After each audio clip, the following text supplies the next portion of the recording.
starting somberly again today just to see if you want to help, because we're in day 6 here in this calamity at Surfside, and it is looking more and more bleak every day as you have 150 people missing. And if your instinct is not instantaneously to feel helpless in these circumstances and then turn to blame, you might turn to help instead, and supportsurfside.org is where you can go if you simply want to help anybody who needs some money. They're getting plenty of donations that aren't money, but if you want to help with money so they can get the things that they need, supportsurfside.org is where you go. I told you yesterday, Stugotz, that outside of a plane crash, maybe a bombing somewhere, you don't get used to in any way the sudden extinguishing of mass life that way, in a way that reaches you. And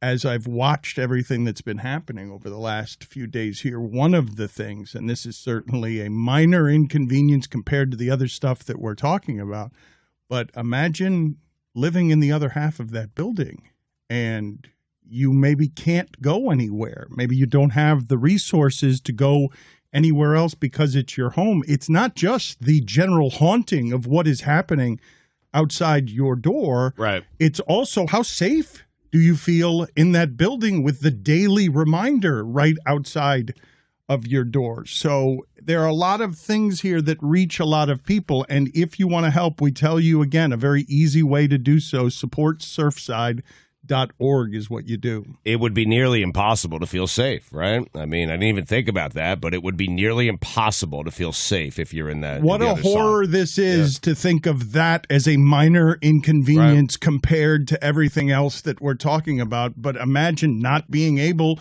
to go anywhere. And furthermore, if you are just trying to get to a hotel, for how long? How long are you going to be displaced? I can't imagine living with that right outside your door, but I can't imagine day 6 of worrying about relatives, and it's so hard to get out the rubble that you're only recovering a handful of bodies and there's still 150 people missing. And I understand, minor inconvenience relative to, being dead, but also like the feeling of being unsafe, right? Like you're on unstable ground, right? You know that, given the fact that the rest of the building has gone down, you know that maybe your half of the building can go down at some point. I was just kind of going through the Herald, and the Herald has done, by the way, remarkable journalism about this story. They've covered every angle, but there's photos of, I guess, a pool contractor took pictures of damage 2 days before the building went down.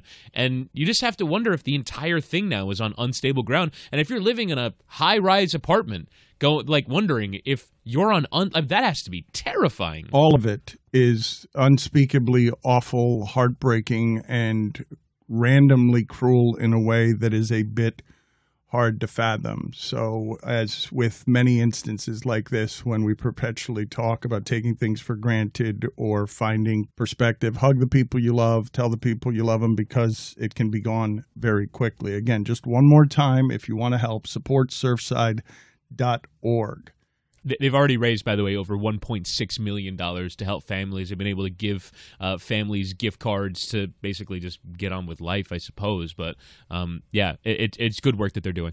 Small solace, and you're right, the Miami Herald has done good work here in a way that reminds you of the importance of local reporting and reminds you of the importance of newspapers and funding people who do work like that. Again, we will segue awkwardly into the hijinks of the day. I don't know exactly how to do it, so I will do it first by mocking us. Holy shit, what a bad Scottie Pippen interview I did. Oh, man, we did. I don't want to leave you alone with that, but we did it. You asked the hardest question. He snapped at us. We immediately retreated and started drinking bourbon with him.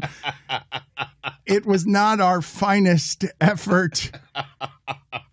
Everywhere else he has been, he has made news. GQ did it better, and I was not expecting what emerged yesterday, where out of nowhere, Dan Patrick is getting out of Scottie Pippen that Phil Jackson is racist. Like I might even follow you some down the path of the idea that the great white hope in sports is something that the customer enjoys and can be monetized, and that maybe a team will work to make its white superstar someone who's more commercial. But I can't imagine it in that scenario under any circumstances, no matter what your subconscious biases might even be. I cannot imagine the scenario where you're playing for the end of a game in an important game, and you decide I got to go with the white guy here for any reason if he's not your best player. Dan Patrick is good at this. I mean, I didn't know that was available to anyone. I mean, he weathered all of, because Scottie Pippen was leaning into it. Scottie Pippen was asking him if he spoke English, and one of the things that happens with Scottie Pippen, and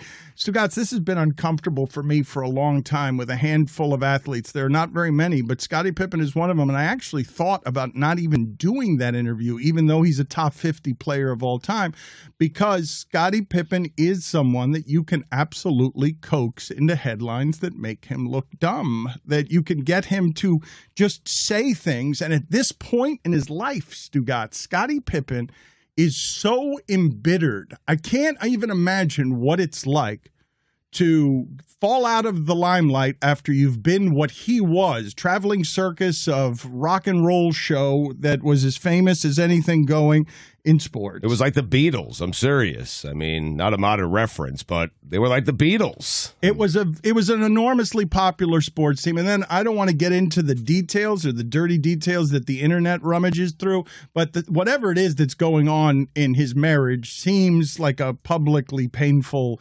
thing. And so you combine these two things with the fact that he's still holding on to, Stugotz, for a year, the bitterness of not liking how the Last Dance portrayed him, and he's a bit of a guy who is seething with some resentments when you get in these interviews, and he goes after people in a way that is unpleasant. Now, on our show, he did mildly criticize Kevin Durant. He did, yeah. Yeah, you're leaving out the point that he is promoting a whiskey and he's drunk during most of these interviews. I mean, we are bad.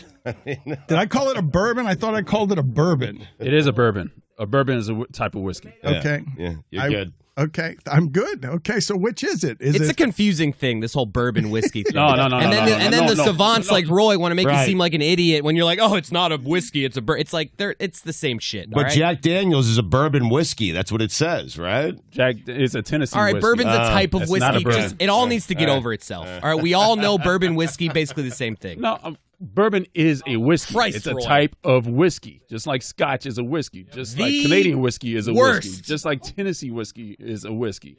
The wheelhouse. And bourbon is only made in Kentucky, correct? That is correct. And it all needs to get over itself. All of it. God damn it. Put it Kentucky, too? Put it on the poll at Le Batard Well, Show. yeah, Kentucky, too, Does yes. Kentucky need to get over itself? Do you know the difference between bourbon and whiskey? Is Roy a bourbon whiskey elitist? Do I really have to explain this again? No, please. Thank you. Please. Well, I think he does, actually. You explained it well enough the first time. I understand. And this is a variable, Stugotz, that brings up, but what's our excuse? Pippen might have been drunk. What's our excuse for being terrible? I have to be honest. I don't think you should blame yourself for not seeing the blaming Phil Jackson for being racist thing coming. I didn't even see it after he said it. I spent a while staring at it, and I'm like, really? I know in the clip he calls Phil Jackson a racist, but what I really heard through that was resentment for Michael Jordan throughout that entire clip. That too. Just resentment in general, Chris. Like, I don't know how difficult it is for someone like that to age when retirement is tough on all athletes. And I don't know how much he appreciated, even though he told us he has no regrets, the time. Young people sometimes don't appreciate the time while they're in it, and it can be tough, especially Stugotz, I 15 years ago, I was writing about the idea of how hard it must be for Michael Jordan specifically to age, because he's a symbol for vitality and youth and strength across decades for this country. How the specifics of that must impact him. And Scottie Pippen, in any basketball conversation, you could get people to say either he's hugely underrated or hugely overrated, but he was always in the shadow of Michael Jordan. And there's a bitterness in him saying that Michael Jordan, for the cameras in a big moment at the end of a game, is doing something in the huddle to be seen as a leader who's going to get Steve Kerr the ball. There was some stuff that was ugly there, but let's hear some of the sound from Dan Patrick, some of the sound from a good interview with Scottie Pippen. We got him first. Sometimes they say in journalism, the thing now is just get it first. It doesn't matter if you get it right. Just get it first. We got it first, and we got it wrong, and we didn't do it well. If you knew that Scottie Pippen had been with the Bulls from 87, battled through the Pistons and every other team that we had to get to those 3 championships, wouldn't you give Scottie Pippen one opportunity to get a last-second shot without Michael Jordan? Like 1 year without Michael Jordan. Can I get one shot? I'm doing all the dirty work. But all of that I understand from the basketball standpoint. But when you say a racial move... Well, why would Tony, who's a rookie, get the last-second shot and you put me out of bounds? That's what I mean, racial. Like, that was Scottie Pippen's team. But Scottie Phil Pippen then was on pace to be an MVP that year, right? Yeah. Okay. Well, why would you put him in a position not to be successful? Why wouldn't you put him in a position to succeed? Michael Jordan is not there. So who's next in line for you? Such a strange place to take that, such an unusual way to think about that, referring to himself in the third person about it being Scottie Pippen's team. Tony hit the shot, by the way. Yes. Just pointing that out. And he's still carrying around the bitterness of watching. And not only that, it was one of Kukoc's finest moments, and it was Pippen's worst. And he's still holding on to it.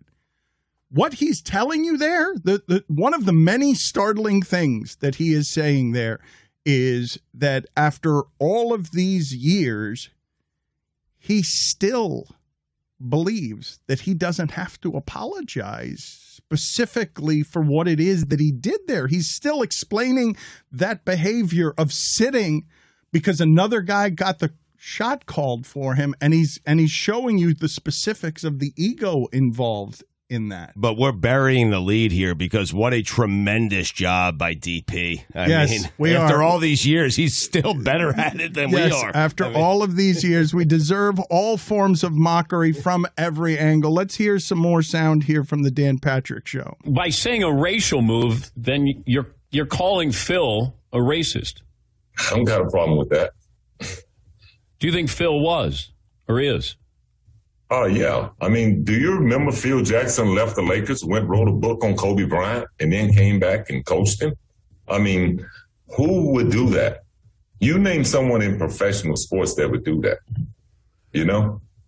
I think he tried to expose Kobe in a way that he shouldn't have. You're the head coach, and you're the guy that sits in the locker room and tells the players, this is a circle, and everything stays within the circle. Because that's what team is about. But you as the head coach, open it up, and now you go out and you try to belittle, at that time, probably one of the greatest players in the game. Well, it feels like he's disloyal. I don't know if that makes him a racist. Well, that's your way of putting it out, and I have my way. I was in the locker room with him. I was in practices with him.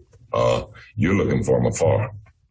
Stugotz, among the many things here, and let's call Dan Patrick and talk to him about being better than us at this. Let's call Dan Patrick to just make fun of us. We did shots with Scottie. Yes, not only did we do shots with Scottie, he didn't get the shot then, so we took a bunch of shots with him. I was marveling specifically at the dexterity of Dan Patrick handling that, because I would have been so surprised by it, even as someone who doesn't mind talking race, that I would have backpedaled there, being like, what? Wait, what? What do you? That's what my question would have been. What? Wait, what? Because I wouldn't have been expecting that to make an appearance there. I wouldn't have gone down the path of expecting out of nowhere for that to be the assessment there. Would have loved to hear that response out of you. The reaction. But and Dan Patrick does this stuff well for a lot of different reasons, and he's perpetually poised. But I want to ask him, among other things, specifically how taken aback he was there right then, because you simply can't expect that to be the answer. Because even though we saw some of this when Phil Jackson talked about LeBron James's posse, right? And some people were talking about that as loaded language. I don't make a leap immediately to just taking someone who has spent an eternity in basketball without this kind of stuff around them to lobbing racist at them. But what I was telling you before, Stugotz, about there are a handful of athletes, not many, where I would be careful about how I was interviewing them, because you can get them in trouble. You remember what happened with us here with Tim Hardaway, and people blamed me for that, and I was not expecting in any way that as the answer. So I understand how some people listening to this would say, "Oh, bull, Dan, you're not careful with these things." But there have been a handful of times, and one of the things, it was one of the reasons I was surprised ESPN hired Scottie Pippen, although I guess in 2021, doing some of this with Kendrick Perkins, right? We're doing some of this where Kendrick Perkins just says things, or Paul Pierce for a while was a guy who just said things, and there is somewhat of a market for that. But I don't think, do you think of Scottie Pippen as astute basketball analysis? Like, it's not the Magic Johnson realm, but just in terms of commentary. I know he knows basketball. There can't be disputing that. But telling you about basketball or analyzing basketball, that's not a place I go for insight. I'll go for insight on the personalities of that team. But on the sport, I'm not listening to things and being like, oh, okay, that's something that I hadn't considered. No, he's not a guy that I consider to be a great basketball analyst. I'm just confused, like, with Scottie, he doesn't recognize that the reason that he has all the things that he has, the accolades, are because of Michael Jordan. I mean, come on, Stugotz. That's not fair. He's a top 50 basketball player because of all time. Michael Jordan. Okay, but he got to okay, let's do this as analysis, because you saw what happened last night, and this is a winning series for you, because no matter who loses, you can make fun of either side. You can make fun of CP3 or Paul George. But Paul George, who has a reputation for all of this stuff that you love to talk about, Paul George just had the game of his life last night. Yeah. That team played desperate. They beat Phoenix on the road. And as much as you like to say Kevin Durant was carrying nobodies, and as well as Marcus Morris and Reggie Jackson played, he just won an elimination game on the road with Reggie Jackson and Marcus Morris. Incredible. 15 for 20 he ends up going, and I think it was like 10 of 14 on contested shots. Yep, 41 points, 13 rebounds, 6 assists, 3 steals, facing elimination on the road with Reggie Jackson as your second best player. And he was great. Reggie Jackson was great for last Paul night. George last night, though. I really did. I have throughout these playoffs when he's had a couple of these moments. He hasn't had that exact moment. That was a playoff high for him, but got to feel good for Paul George. My point is, look at what Paul George has done with his reputation. As soon as Kawhi Leonard goes out and he is going deep into the playoffs, Scottie Pippen is still carrying the resentment of having. He's like, you couldn't give me one shot. He's like, I was doing all that for Michael Jordan, his team, his entire career, and I don't understand holding on to it with that kind of bitterness, but I also am not somebody who lived in the shadow of somebody else as a top 50 player, and you're still dismissing him all these years later. I am, yeah. But the thing is that we don't have the counterfactual for Scottie Pippen, right? We don't know what his career looks like if he's his own guy. And I think, Dan, to a point that you made quite a bit during last summer, during The Last Dance, this is why Michael Jordan being his own narrator is dangerous, right? Because I think these resentments might have cooled, but then the world's biggest sports documentary comes out last summer, and the story is told through the prism of Michael Jordan, and it probably was not flattering to Scottie Pippen in the way that he would have liked, and so he's carrying this probably even stronger now than before. He has been carrying it for an entire year in a way that has been public and has made his bitterness sound like something that is obvious to all. We need a 10-part Pippen doc. I mean, how about that? Fight fire with fire, Dano. I mean, you control the narrative, huh? He did tell us he was going to start controlling the narrative from now on. Did he also tell us he wasn't going to make headlines? Did he? I don't know. He did say that to me. Yeah. Did he say I was scared. I mean, I really was. Well, I went in for the kill shot. We just backed off. Like one of our many mistakes, and I say this having watched Stugotz be the master interviewer in this situation because he's the only one who asked a difficult question. But you asked it about Michael Jordan as it compared to Kevin Durant, and he made us backpedal immediately. It was the combination of he was not having it, and his voice is exceptional. Well, when you were talking about Scottie Pippen maybe not being a good basketball analyst, I was like, well, I think he's quite good, and I think I'm doing that entirely on the basis of how his voice sounds. When I hear him on the jump, I'm like, wow, this is soothing basketball analysis. Like, I'm enjoying this. Yeah. I consider him to be quite erudite on the subject of basketball, purely because that's how he sounds. You describe his voice as soothing? Soothing. It's an amazing voice, but I don't know if it's soothing. It's like rough. It's deep. Take a nap to his voice. A nap to really? Yeah, if he actually is on the Calm app, I believe. There are stories. No, I'm dead serious. That's not true. No, I'm 100% certain of this. Like he tells like bedtime stories. Oh wait, 100%. Yes. If you must find one of those immediately and 99% certain. And play for it. He's right. Backtracking. 98%. I'm watching the percentage go down. 96%. He's 100. How can you be 100%? Come on. Call blog.calm.com. Basketball legend Scottie Pippen narrates a dream-inducing history of basketball. 100%. 100%. Can you please find me something like that? Can you find me some of the sound? Are we allowed to play the calm sound? In fact, Stop asking questions. Stop asking questions. Well, that reminds me, because I was going to kick him out of here for saying he was 100% confident of something and then being 99% confident, but he ended up being right. But I'm going to kick him out of here for being erudite, and I want to. Get him out of here. Can we find a competent replacement for Chris Whittingham on short notice, please? Stugotz, can you play that off of your phone? I think I can. Do you have it right now as we kick out Chris? I gotta do this free trial though. And we don't have any ability to play this immediately, and the group is tired of questions. Speaking of celebrity voices, have you guys ever changed the voice on your Waze? Because right now, Boy George is available on my Waze, and I'm not sure that I want to have Boy George tell me how to get places yet. But I'm also kind of getting tired of the robot voice, so I think Boy George may be giving me directions soon. Boy George on your Waze? Yeah. Please tell me more. How did this happen? What is the backstory here? I have no idea. I was just on Waze and it said enable Boy George's voice and it had a picture of Boy George next to it. And I'm like, am I ready to commit to this yet? Because I'm probably going to forget how to change this. So how long am I going to commit to Boy George giving me directions? I also found it erudite. Hey. Well, you get out of here too then. I mean, there was a resurrection. That was quick.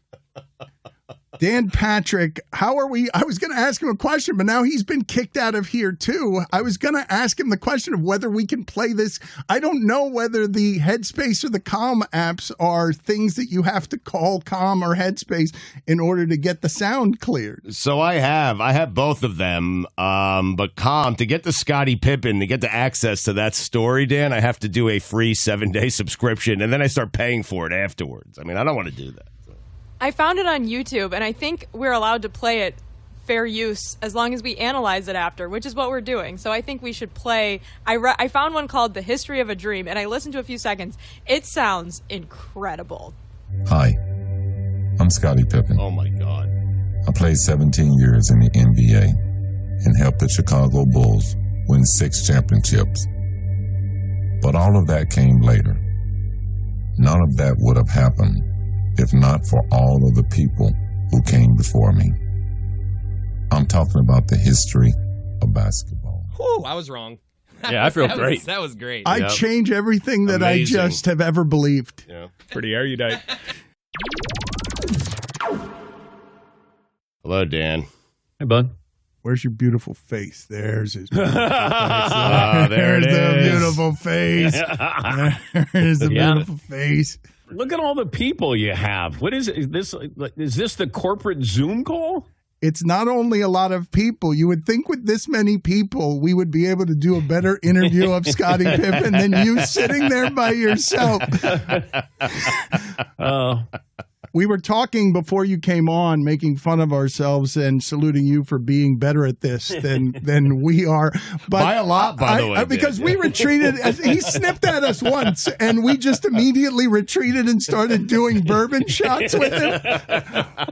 But I was talking about, you could not have expected that, Dan. I'm saying that I'm pretty comfortable talking race, and if he had done that, I would have felt like bees had hit my face, and I would have backpedaled because I would have been that surprised by that making an appearance that suddenly in the middle of what it is you were doing.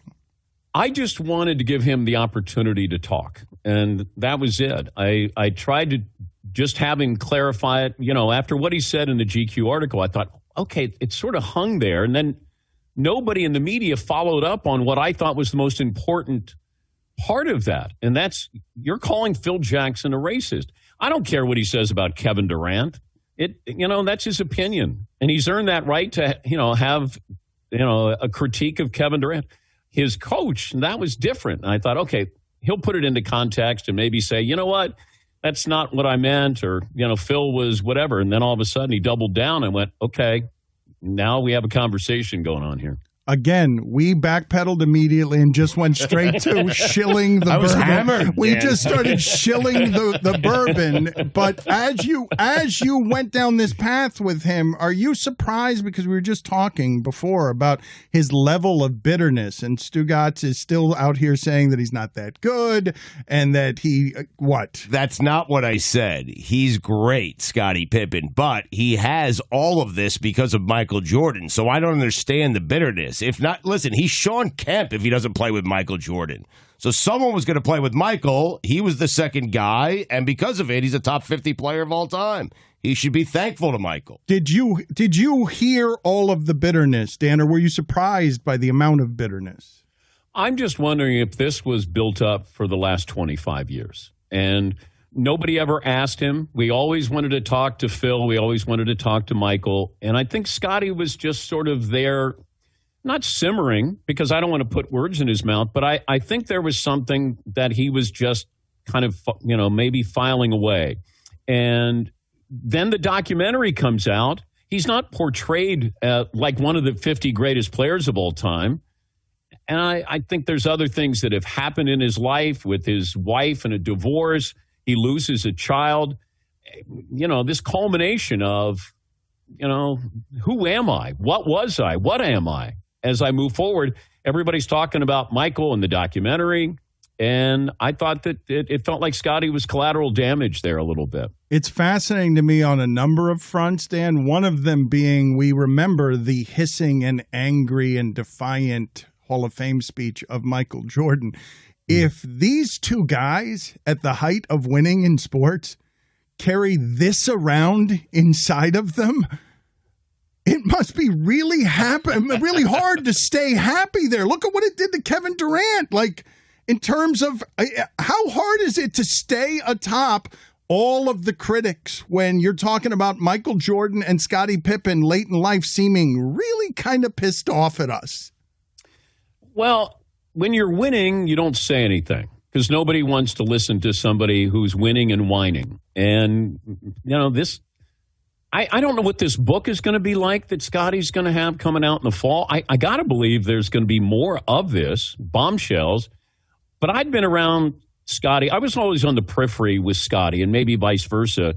That when we would do those SportsCenter interviews after those games in the NBA Finals, it'd be rare if I had Scottie in. It'd be Michael. It would be Phil, and that'd be about it. And Scottie, I think, has had things to say. I just don't know if he's ever been comfortable saying them publicly. And just that buildup.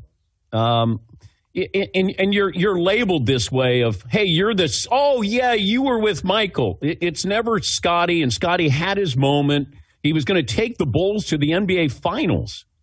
And in his mind, this is my team. This is my moment. I mean, he's calling Michael selfish for leaving to go play baseball. Like, there's just a lot of things there to unpack. It doesn't mean that we have to understand it.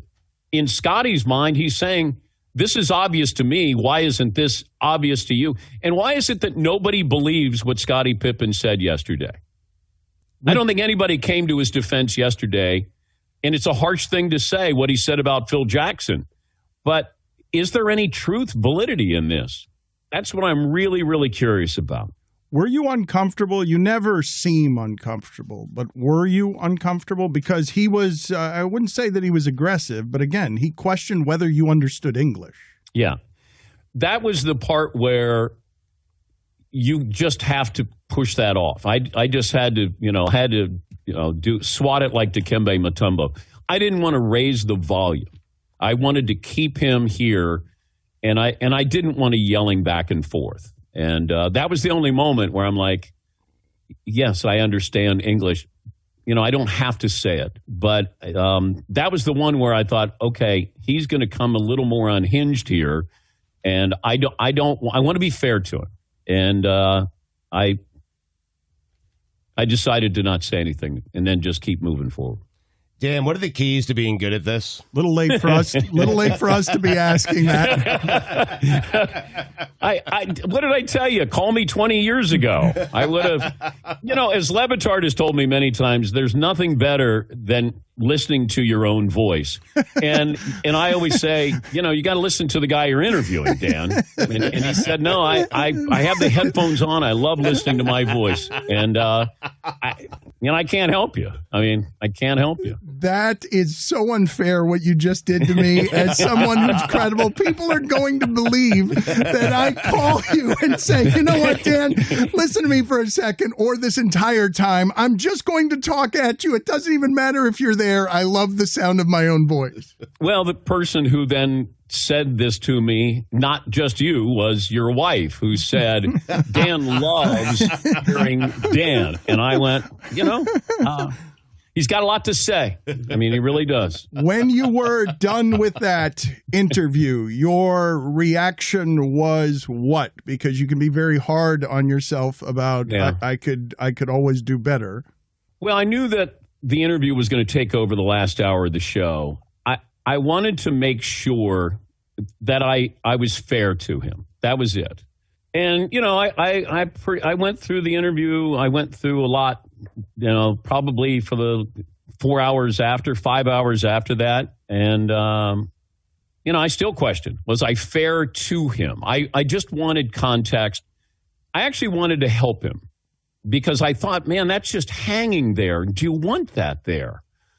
And then I thought, that's not my job to help him, but I wanted to be fair. So, I probably analyzed it a little bit too much there. It's interesting that you say that because I was trying to articulate that right before you came on, that I'm always hesitant. And I was considering before we actually did that interview whether I wanted to talk to Scottie Pippen, because there are a handful of athletes in my career who can be coaxed into saying the wrong thing for a headline, and he is one of them. And I thought there were so many better ways. If he wanted to file that accusation, there were a lot better ways to do it than the way that he did. Yeah, I just wanted examples. And the example with Tony Kukoc, okay, Tony's a better shooter. He used Kobe as an example that Phil wrote a book. And I just said, that's disloyal. That doesn't mean he's racist. He's disloyal. The Steve Kerr timeout where Michael's playing to the cameras and he's calling the play for Steve Kerr to hit the shot. Like, that's an accusation I never heard before.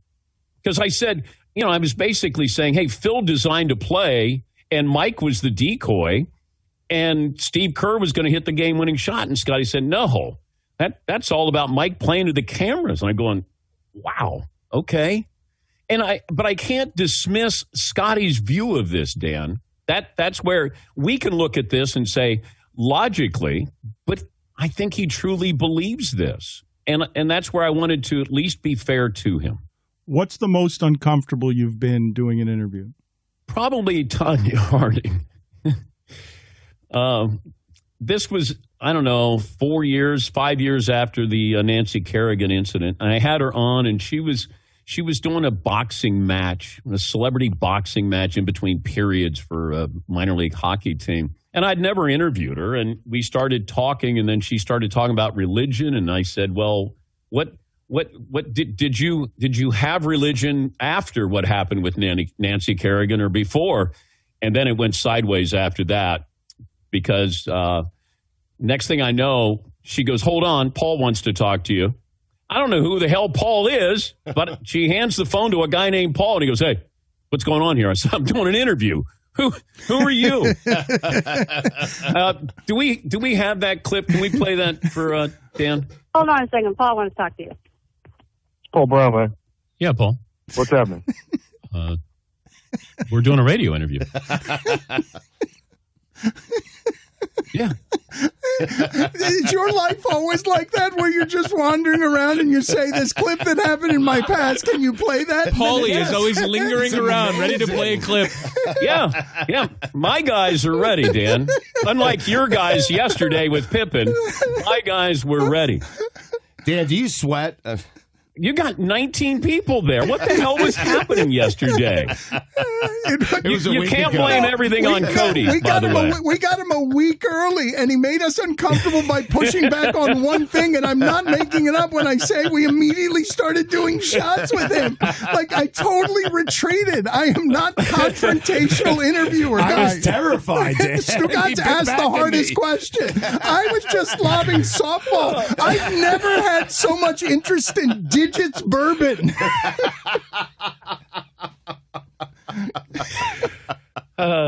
You were not uncomfortable, though, because you didn't answer that question for me as a master interviewer. You were not made uncomfortable by all of that. No, I was hopeful that he understood that I was going to be professional. That was it. That he would know that I'm not trying to interrogate, incite, lead him down a path. I just wanted to have context with this. And that's why when we reached out to him, I said to Fritzy, who does my booking, I said, just tell Scottie I want context on this. That's it. He can promote his bourbon. I want context on this. That's all. And he knew that I was going to ask about it. Although when I said, let's go back to 1994, when you took we've talked about that. No, not all of it here. Let's talk about, what you said about Phil Jackson. Then he was like, oh, yeah, absolutely. He's a racist. I went, all right, we got a conversation here. Dan, this is why, it's not the only reason, but it's one of the many reasons that you are the greatest of the Dans. Thank you for being on with us, for being a pillar of professionalism and fairness. It is rare, Stugotz, in the age of clicks and everything else. It is super rare that Dan Patrick, with great grace, isn't trying to bait Scottie Pippen into something. He's just trying to be fair to a human being. So it is a nice way to conduct business, antiquated though it is in these days. Dan, thank you for being on with us, buddy. Why do you do the comments and Stugotz doesn't get to say anything? Thanks for being on, DP. Thank you, Scott. You're a legend. I appreciate that, Absolutely. Because, as you mentioned, and I will call you later to tell this to you again, I love the sound of my own voice. I know. Oh, I know. And you love to FaceTime. I hate FaceTime. The worst, yeah. Okay, so he FaceTimed me a couple of weeks ago. He's on the couch with his wife. Your shirt's Shirtless. off. Yep. Shirtless, and I go, the worst. Yeah, like if you said, hey, somebody's going to have their top off, I didn't want you to have your top off. Whoa, I like time with your face. I got to go. See you later. You have a good radio show to do. See you guys. Thank you, bud.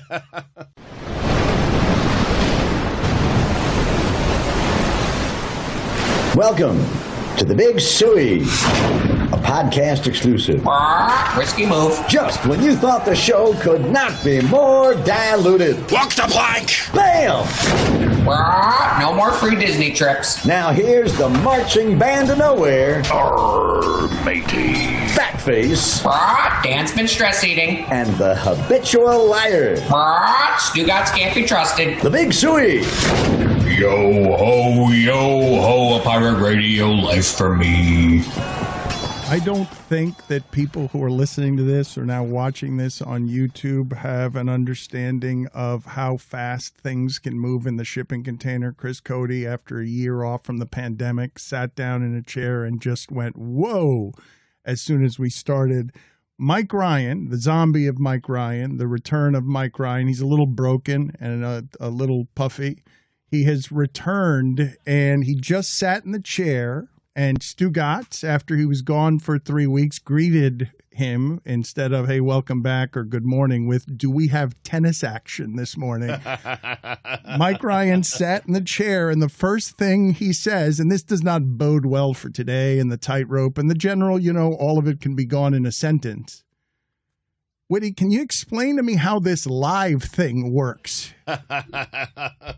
There was supposed to be some comfort in Mike returning to that rusty, chair. Dan. Yes, and he is hated when he's here, and when he leaves, you hate that he's gone.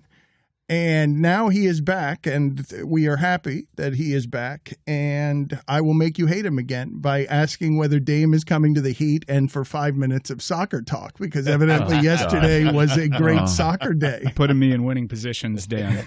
Also, we're on Query. We are? Yes, we are. Yeah. Minus 120. I know. I like good value. It's an oldie, but a goodie. We've been there before, Mike. Oh, man. Mornings with Query.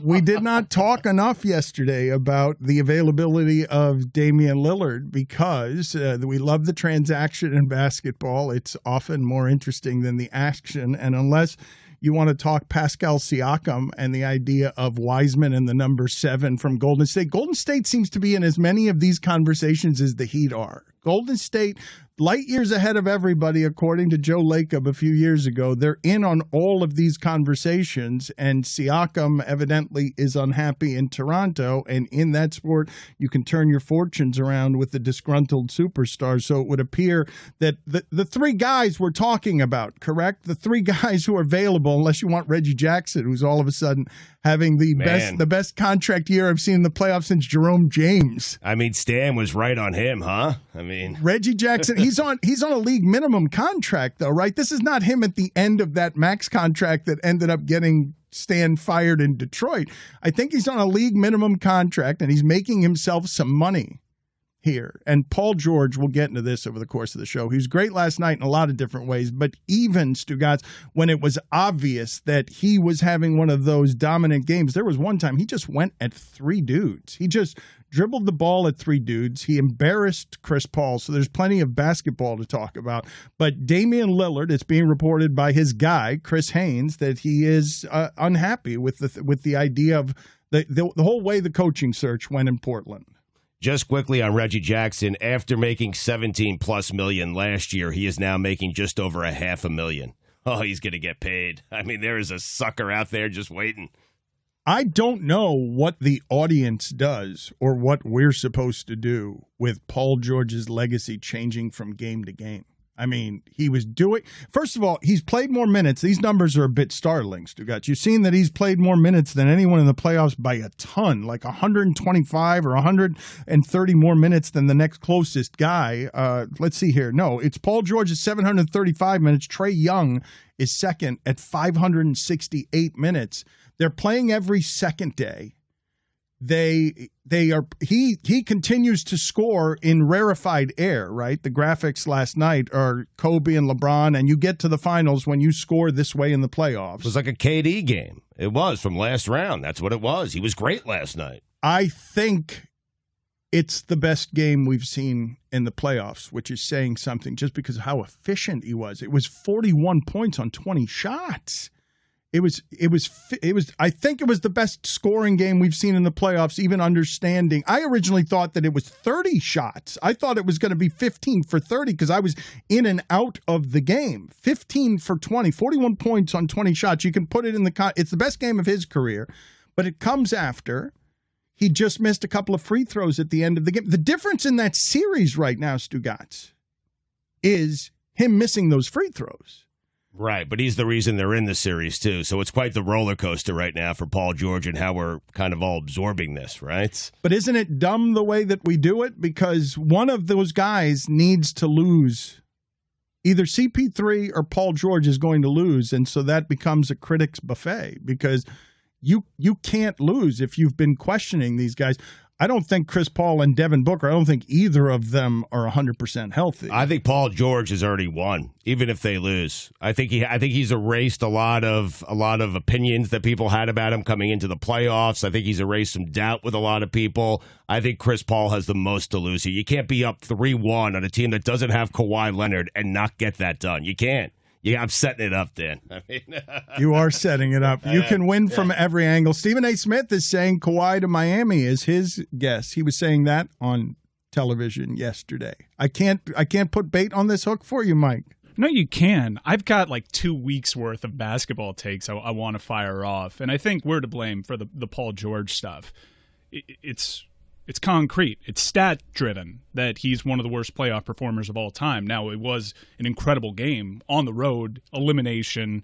Don't want to dilute that. Well, I guess I do. From the field, he has more 20% field goal percentage performances than anybody in the history that's taken that many shots. It's him, James Harden, and Kyle Lowry, who kind of turned around his playoff legacy with an NBA title. And DeRozan, title. Right? Yeah, it's DeRozan. I don't think even qualifies for this anymore. Paul George, statistically, is one of the worst perimeter playoff performers of all time. Amazing game, amazing moment. He's got 2 more games. I don't think no one's going to really remember a Game 5 if he goes out in 6. No one's really going to remember that Game 5 if he goes out in Game 7. So I think we're to blame with this. We've made it a roller coaster. That was one very good game, but you look at his playoff postseason career as a whole, very disappointing player. He gave himself the nickname Playoff P, but I do believe if you make the sample size representative, if you keep extending it over time, that's going to get more and more confusing, right? Because I imagine if we watch a run from the Nets, you're going to see all of a sudden James Harden change some of the conversation around him. I was surprised because this plays into like the 2 weeks of basketball takes. Kevin Durant was so amazing. And you guys voiced it. Like what Durant did off of that injury, pretty unprecedented at that size in that turnaround time. It was incredible. At that age. At that age. Amazing stuff. A lot of tread on those tires. I can't believe he's going to play in the Olympics. But not a lot of people were doing the victory dance on, we were right about the Nets. You want to throw out the Tyler Hero memes, however historically inaccurate. James Harden wasn't in shape. His hammy might have given out because he was not in shape. We still have no idea if that experiment works. Everything that we were saying about the Nets in the lead up to the postseason ended up being true outside of Kevin Durant being fully healthy. We had our question marks about him. But all the question marks about that Nets team were dead on. It's funny that you say that because I believe that most of the people listening to this are saying they're not dead on because Milwaukee's going to win the championship. They were shoe size from beating Milwaukee, and then the reinforcements are coming, which is Kyrie and James Harden. I don't think you can make an evaluation on this Nets team based on what it is that we just saw. Because Mike, you can't say that the audience doesn't believe that if you add healthy James Harden and Kyrie Irving, that the Nets can't be a shoe size better. Okay, but we were saying this, Stugotz, for a year. Right. And they weren't healthy. Kyrie got hurt. James Harden got hurt. And now the NBA rules are changing to maybe neutralize what James Harden does best. And as that player ages, he's not going to have the same offensive weapon that he has in his repertoire, which is getting to the line because they're going to eliminate some of that from the game. Mike, you're right. They were hurt, but had they stayed healthy, that team, and I know that was one of the criticisms, can this team stay healthy? They didn't stay healthy, but had they stayed healthy, that team wins the NBA title. We're going to keep saying that about this team. Mike, they do. Come on. We're going to keep saying that about this team. Had they stayed healthy? Because James Harden's body gave out. He wasn't in shape that entire season. Every time he tried to come back, it would be cyclical. He would re-injure himself. So I'm saying we were right about the Brooklyn Nets for this one season. Now, a full offseason, maybe we finally get to see this team healthy, but we don't even have a representative sample size of those three on the court together. I don't know that any circumstance that involves a macro opinion is allowed to be right when it's a shoe size. When it's a shoe size from being wrong. That's fair enough, but it was right about Harden and Kyrie. Yep. It was right. No, that's right. No, that's true. To factor in the fact that team is more likely to get injured because they've got a bunch of guys who are older and get injured. Like, that's a fair structural crack in the blueprint of what it is that's been built there. And I don't want to write off James Harden as a player. He's a very talented offensive player, and he was exploiting an inefficiency in that sport. But you got to imagine he's going to the line fewer times a game going forward after they changed this rule. And I just pointed out how inefficient he is from the field in the postseason. He's not a noted playoff performer. You have to start having your question marks. Like, I think we've seen the peak of James Harden. How many takes do you have? I mean, I didn't even get to the Philadelphia 76ers. Oh, you must have been. I want all 2 weeks of you takes. must. I also, think can I start with Jason Kidd? People Kidd, will want though? to be getting rid of you immediately if we give you the. Can I start with Jason Kidd? Because we all have our questions about Jason Kidd. Well, like, just looking from a coaching aspect. Y'all dig into that pass because it was a pretty big deal when he was playing. Oh, my God. I don't understand how he keeps getting recycled. I don't. He has great relationships, right? He has tremendous relationships. Damian Lillard kind of Trojan horsed his. That's the way the superstars do it. Make an impossible request from a team. There's no way. He probably knows there's no way that Jason Kidd's going to be the head coach. And now you make it look like the Trailblazers won't do what you want and you have no recourse but to leave. Trade anything you got if you're the Miami Heat for Damian Lillard. Trade anything you got. But besides the point, Jason Kidd finds his way back in Dallas, and I know he has relationships with that organization, but why? Why? What has he done? You could point to him and say, well, he's developed players, and he did develop Giannis. But all these players end up getting better. All these teams end up getting better when he leaves. His most famous moment is throwing that drink or fumbling his way and pretending to knock a drink on the court to get a timeout and just putting a sticky substance all over the court. He doesn't have a better coaching moment than that. That is a tribute to we are getting closer and closer to equality in that sport in the coaching ranks, that guy specifically can get recycled again and again. And this is a byproduct of Dirk Nowitzki loving him, Dirk Nowitzki being brought in because they've got to please Luka, because they've upset Luka. There are all sorts of reports, Stugotz, that Luka doesn't even like Porzingis and is mad at Porzingis for going to strip clubs during the pandemic and getting fined $50,000 during the playoffs. And what an amazing job for Jason Kidd to get after you've seen what's happened to the Milwaukee Bucks since he was given the treasure of young superstar that we all know is going to be a superstar in Giannis. And he's still out here getting jobs. And Dallas and Portland are basically fighting for the idea of getting Jason Kidd when all of us are asking, what has he done other than got along with players? But that's the new model now, Stugotz, because these guys, Chauncey Billups, whether it's Steve Kerr or Derek Fisher or a bunch of guys who end up cutting the line to these head coaching jobs, how does Tim Duncan feel about all this? He walked away from coaching, so I understand what the point that you're getting at, but I think Tim Duncan wants different things from life. To circle back to Kidd, though, Mark Cuban learned nothing from the most recent front office scandal there? Considering the baggage that Jason Kidd has, and I don't want to... Look, there's been quite a few years separated from his lengthy history, right? But it's still a history. And if it's any other candidate that doesn't have ties to that organization, we're saying, why is the Dallas Mavericks of all teams making this type of hire with spousal abuse in his past? I get it because it's a relationship thing. Maybe there's a superstar they're going for, which is curious because they hired a Nike guy, Dame Lillard, who wanted Jason Kidd as an Adidas guy, but not enough questions are being asked publicly of them. Tim Duncan walked away from coaching? Yeah. Well, he didn't like fundamental. He didn't like being an assistant. Wow, you were just holding on to the big fundamental. I didn't the joke. realize that. You didn't have the window to have the joke. Wait a minute. Yeah, the window closed very quickly. I was like halfway through. You just wanted to get to the big fundamental. Well, I was not aware. And then you said, how does Tim Duncan feel about this? Clearly, he doesn't care. I mean. Well, I don't know whether he liked the assistant coach's job. I think that is. He wanted to go straight to head coach? Well, they all do. Like, why? What line? Look at all the lines being cut. You got to pay your dues, Dano. We're talking about Chauncey Billups. We're talking about. He did pay his dues, though. He did. He waited for a long time before someone let him cut the line. You're finding all of this when you talk about Jason Kidd, because there's more there than just that. There's the drunk driving that he came into the league with, even though it was a long time ago. There's also his wife or his ex-wife coming on this show and telling stories to everybody. And I still remember the quote, even though this was 10 years ago, that sometimes success takes you to places where your character can't keep up. And it is a fairly amazing thing to watch not only Jason Kidd recycled, but recycled by that organization, to see how the applause, Stugotz, how the applause when you have these regional identities tied up in winning a championship in your place can obscure a whole lot of things. I mean, Karl Malone has some stuff that you're like, whoa, wince-worthy stuff, and he returns to Utah and is simply conquering hero with no hard questions. I just don't think that we're the best show to be asking the hard questions, given what just happened with us and Scottie Pippen, and given what happened with the rest of the nation's credible journalists and Scottie Pippen.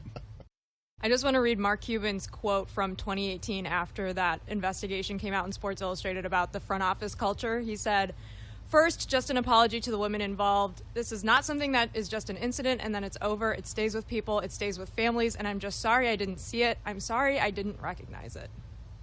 Jimmy Kimmel gets canceled like every 2 months by Twitter trying to be like, well, remember that one time he was Karl Malone. He gets canceled more often for trying to be Karl Malone than Karl Malone does for actually being Karl Malone. How many more basketball takes do you have? Because I want to get you and Whittingham, and we got Roger Bennett later on today. You and Whittingham can't shut up about soccer, so I figure that the audience. You are really setting Mike up to fail today, well, but man. it's also the stuff that he wants to talk about. I mean, he just told you he's got. You thought he was clogged up in terms of his digestive tract. Imagine how much suffering it was for Mike Ryan to see the Philadelphia 76ers fall on their face like that and not have a microphone near him. I can imagine him aging his daughter by just shouting laughing takes in her face about all of the Sixers. I saw you get aggregated, which I enjoyed, for pointing out that Philadelphia fans love being cruel, and then they responded by being cruel to you. Hey, we're not cruel. It's like when you turn on a kitchen light and the cockroaches go scurrying about. This team and their fan base in particular, they get so loud. Game 7 of an NBA regular season when they trounce the Wizards, and it's like they accomplished something, and yet here we are again, and they can't get out of the second round. There are adult males that wear a way too tight Julius Erving jersey that their only memory of this franchise doing anything is losing in the NBA Finals in 5. Like, the big victory in their life, hang a banner, is Allen Iverson stepping over Ty Lue in a gentleman's sweep, right?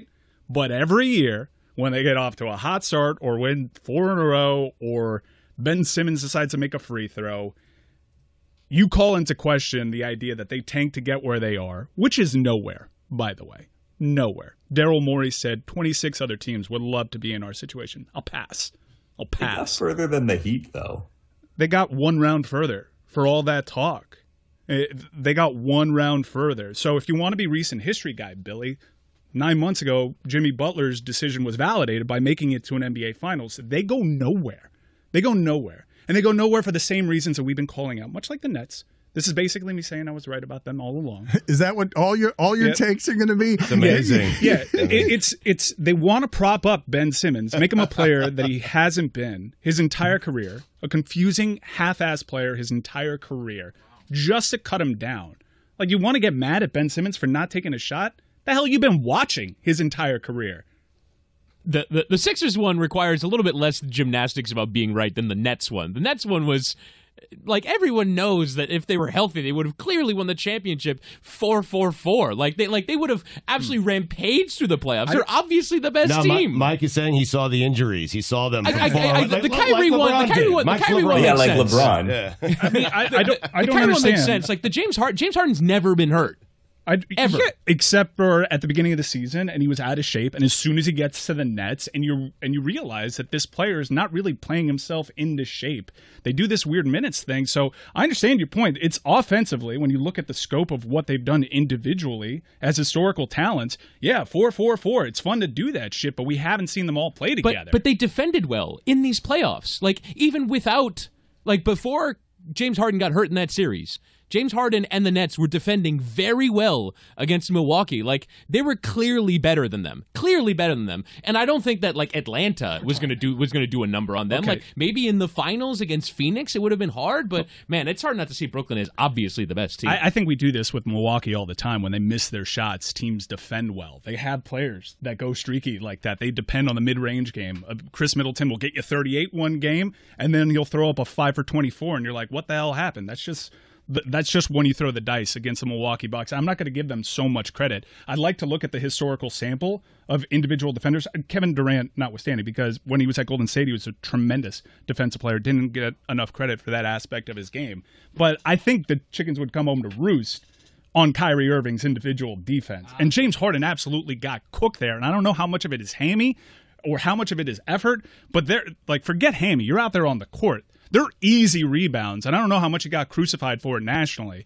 The game changes because he can't get to a rebound. And he couldn't move around anybody. But he's never been the most fleet of foot type of player. So I don't know how much of this is just maybe this is who James Harden's going to be because we've seen the best out of him. I think you have to project some of that. You have to look at the metrics in order to do the defensive stuff, because I think it's really hard to do with your eyes, open looks versus good defense versus contested looks. I don't know if the audience knows that Middleton in the last fourth quarter hit more contested shots than any player has in the playoffs this year. It was not only that he was hot, it's that he was making all of his shots against contested the same way Paul George was last night. I don't think it's confusing at all to look at anything. I mean, Dan, we criticized the Nets defense the entire regular season. Whittingham is right on this. The Nets played better defense in the postseason. They won that game one with Kevin Durant by himself, without Kyrie Irving. Like, they blew him out, and everyone thought, it was game two, yeah. They won game two, and then Kyrie Irving got hurt. Billy. They gave up 86 points in that game. Billy, I feel your frustration. I feel it. I'm not frustrated. I'm good. No, because you're frustrated, because Heat fans are going to do this again with Lillard, right? I mean, and Kawhi and everyone that it's ever going to be somewhat available. Stephen A. didn't even say that Kawhi was going to come to Miami. Stephen A. said, I don't see him leaving L.A. He likes L.A., but does L.A. even want him? Which was like, whoa. And he's like, no one has said this, but is it a good fit for the Clippers? I don't know. And I have to say it because no one else is. And he's like, I could see him maybe going to Miami, but he's not leaving LA. Well, he's not going to the Lakers. Yeah, he said Miami is more likely than the Lakers is what he said. I've actually been surprised in all the Lillard talks. I've heard like 3 podcasts that have pitched fake trades for Lillard. The Heat are not mentioned even once. Like the Heat, with their absence of draft picks, we don't talk enough about. Like they want to be in for everyone. They don't have draft picks to give away. Some of their young players got devalued by this postseason. Like every big trade, Drew Holiday got traded for picks and swaps. Like the Heat don't have that to offer. They're not going to be in on these conversations until they do. What did you think of Ethan Skolnick? Ethan Skolnick is a very credible Miami Heat reporter, has sources within the organization, but I did think it was amusing that he has reported that there is more than a 75% chance that the Miami Heat are going to trade Tyler Hero. I don't know how it is that you can arrive at that particular fraction. I love that kind of reporting, man. I mean, it's basically just the Heat are sick of Tyler Hero is what he's hearing, right? And like, if they get a chance to include him in any trade package, they will. I mean, the question is like, if you're just announcing that he will be traded, I guess it depends on, well, what are you including him? Are you including him in a superstar deal, or are you trading Tyler Hero straight up for something? No, it's got. If you want Lillard, it's got to be. I'm not even sure that's enough, but it's got to be Bam and Hero. But how did that happen so fast? if we go back 9 months to the finals, how are they already sick and tired of Tyler Hero that they're ready to include him in any trade package? I've done some reporting on this. They are. This season was a real step back, not just for Tyler Hero on the court, but off the court with his relationships with the team. They're not buddy-buddy. They're not in arm in arm with Jimmy Butler leaving games anymore. Now, part of that is a success, but I think the Miami Heat feel internally that their on-court success was affected by how Tyler Hero approached the game this season. Do you want to one-up Ethan Skolnick and say there's a better than 76% chance that he gets traded?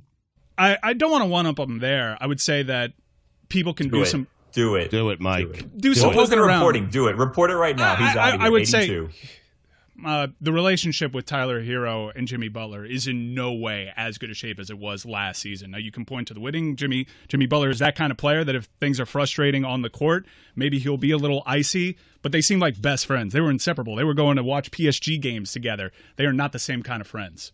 19 years old, Miami, the city of Miami, fame at a young age, swagger in the finals. It is interesting to think of the idea that so much of the Miami Heat fan base was saying that James Harden doesn't fit culturally with what they do, when you don't need to do any reporting. You just need to look at his social media. And you know that doesn't fit with what the Miami Heat do. That doesn't fly with 70-year-old plus Pat Riley and 70-year-old plus Mickey Arison. I do think, too unfairly, we're going to just say it was Tyler Hero for James Harden. And that's the way history is going to always remember it. That's a narrative. What Chris Whittingham is saying is absolutely right. They don't have the picks to get in any of these conversations. Everybody wants to do the OKC thing. Hoard picks. It's amazing trade capital. I don't think the Miami Heat didn't have enough to do it with James Harden. If they didn't have enough to do it with James Harden, they're certainly not going to have enough to do it with Damian Lillard, unfortunately, because there isn't a single player on the Miami Heat roster that I don't turn over for Damian Lillard. I basically go to Portland and say, have at it, and then whatever's left, we'll try to build around that guy. I think that guy is that special. Dan, I'm going to do it. 100% certainty that Tyler Hero gets traded from the Heat. I am reporting it. I've done some digging, some researching. I've spoken to some of my sources within the organization. Some digging in your nose. I did do that too. Yeah. But I am telling you that he's gone. Okay? Pack your bags, Tyler. Ben Simmons, another one of the guys who is linked to the Heat, because all of these guys end up getting linked to the Heat. Do you want him, Mike? Because there are some are saying that Eric Spoelstra can fix all of that they can fix his shooting and everything there can be fixed. Well, who's going to have the guts? I don't know what you trade for Ben Simmons. Maybe Tyler Hero and some bad contracts. Again, I don't know what you give there, but let's just say you just acquire Ben Simmons and he's here with Bam Adebayo and Jimmy Butler. That's your core. You got two guys that when you need them to step up offensively, either shy away from the moment, aren't aggressive, or simply don't take the shot. And you got an aging Jimmy Butler, who, when people are saying, if you look at an untouchable player on the Miami Heat roster, it's Bam Adebayo. It's not Jimmy Butler, because look at those shooting splits. They keep tumbling down. He played for Tom Thibodeau. I'd be really concerned about that. At the same time, good luck trying to score on them. That's one of the more versatile defensive units. Ben Simmons is exactly, if you are a believer in, quote, Heat culture, that's what you do. Right? You go and grab the guy who is clearly not being maximized somewhere else, right? Because basically what Heat culture is you can reclaim anyone, right? You can fix James Johnson. No. You can fix Hassan Whiteside. You can fix anyone. Fix Ben Simmons. No, but we couldn't even wrap our brain around fixing James Harden, who's one of the greatest offensive shooting guards of all time. We've decided that it was stupid. It was, but we were pointing to cultural fit, and Ben Simmons doesn't get enough of this shit nationally. Jimmy Butler left because of Ben Simmons' approach to the game. Ben Simmons is all the things off the court, minus the strip clubs, probably, than James Harden. They're like the same non-cultural fit. With a little bit of Kendall Jenner thrown in. Even Harden was scared of everything happening with Kardashians. He ran for his life there. Not anymore, and it seems to be a glow-up for Devin Booker, to be quite honest. I know it's not anymore, but he's gone back. There's been like 6 or 7 breakups there. Have there not, between Ben Simmons and Kendall Jenner? I don't know. Put it on the poll, Guillermo, at Le Batard Show. Which is worse for Heat culture? Ben Simmons' links to Kendall Jenner, James Harden's strip club dalliances, or just everything Tyler Hero. I have been remiss, though, Billy, because the conversation of the day, and welcome back, Mike. I hope that you have properly annoyed the audience. I can't wait to get to soccer talk. Oh, Jesus. We had a doozy at the Euro yesterday. You might want to do that later in the week. Did you see that header from Azpilicueta? Let's pace ourselves. No, we don't need to pace ourselves because Billy is right when he says, I believe angrily, there are too many milks to choose from. Way too many milks to choose from. Am I wrong about that? There's too many milks. I actually looked this up. I went milk shopping yesterday, as you may have guessed. What a mistake that was. I was doing this low-fat, what is it? What's the milk? Lactose-free milk, right? Because my wife drinks lactose-free milk, but she had to stop drinking that milk because it was getting the baby all gassy and the poopies were not looking good and she was getting a little constipated. So we had to change the type of milk that my wife was drinking because, as you know, the mother drinks the milk and then passes the milk to the baby. It's a whole thing, Dan. You'll learn one day. So anyways, she had to change the milk that she's doing. So then we were trying to figure out, what type of milk should she drink now? So then we started doing this almond vanilla milk. And then there was soy milk. And then I had to go get the other lactose milk for me because I'm now used to the lactose-free milk when I'm making my coffee in the morning. So I have that. But I couldn't find that. And then I was like, there's about 17 different types of milks here. Why are there so many milks? These can't all be milk, right? They can't all be milk. They're different milk-type drinks, but they're not all milk. We can't say that they're all milk. Dan, they cannot all be milk. Well, what is milk, according to you? Just something that comes from a cow? Because everything else is obviously a milk substitute. It's something that either doesn't have lactose, or if you're going with the nut milks, it's something that is dairy-free as well. Well, Dan, I'm on homestratosphere.com, and it says there's 22 types of milks. That's too many milks. Why do we need 22 milks? Milk nutritional facts chart: whole milk, 2% milk, low-fat milk, organic milk, skim milk, raw milk, lactose-free milk, flavored milk, full cream milk, soy milk, almond milk, rice milk, buttermilk, ultra-filtered milk, evaporated milk, sweetened condensed milk, oat milk. And I'm sure that's not even skimming the top of the milk food chart, right? Why do we have so many milks? Can you put it on the poll, please, at Le Batard Show? Over or under 22, number of milks? Just number of milks. Flavored milk feels a little bit like cheating, I got to be honest with you. Like chocolate milk? Flavored milk is just milk. Billy, there have been lawsuits about whether or not milk companies that aren't using dairy milk can call themselves milk. Good. And how did those end? It's caught up in litigation. Let's get an expert. Let's get Michael McCann on again to ask him. Big Dairy is very litigious. They got a good team over there. I mean, there were also lawsuits about mayonnaise. There were like vegan mayonnaise companies calling themselves Mayo, and then Big Mayo was like, you can't call yourself Mayo if you're vegan because you don't have the eggs in it, and the eggs are what make mayo. Speaking of mayo, did you guys see Oreo mayonnaise? Unbelievable. Get out of here. May Oreo is what it's called. You've had it? No, God, no. I saw the same things you did. And it's not Oreo mayo. It's May Oreo so that you can have the O right in the middle there. It seems like one of the worst ideas I've ever seen. It actually sounds pretty good. Oh, my God. I'm going to try it. It doesn't. No, it does. I could have sworn Dan was doing a deconstructed May Oreo for several years before they actually consolidated the two. What can possibly be more fattening than just mayo or just Oreos? I know. I will put them all in a blender.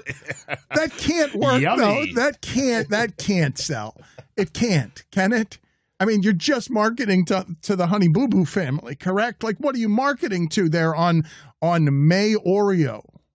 I think you guys all got duped by a Photoshop. I think that May Oreo was fake news, and we might need to go back to a media literacy class here on the Le Batard Show. You say it's fake news, but I've been eating it for 2 decades.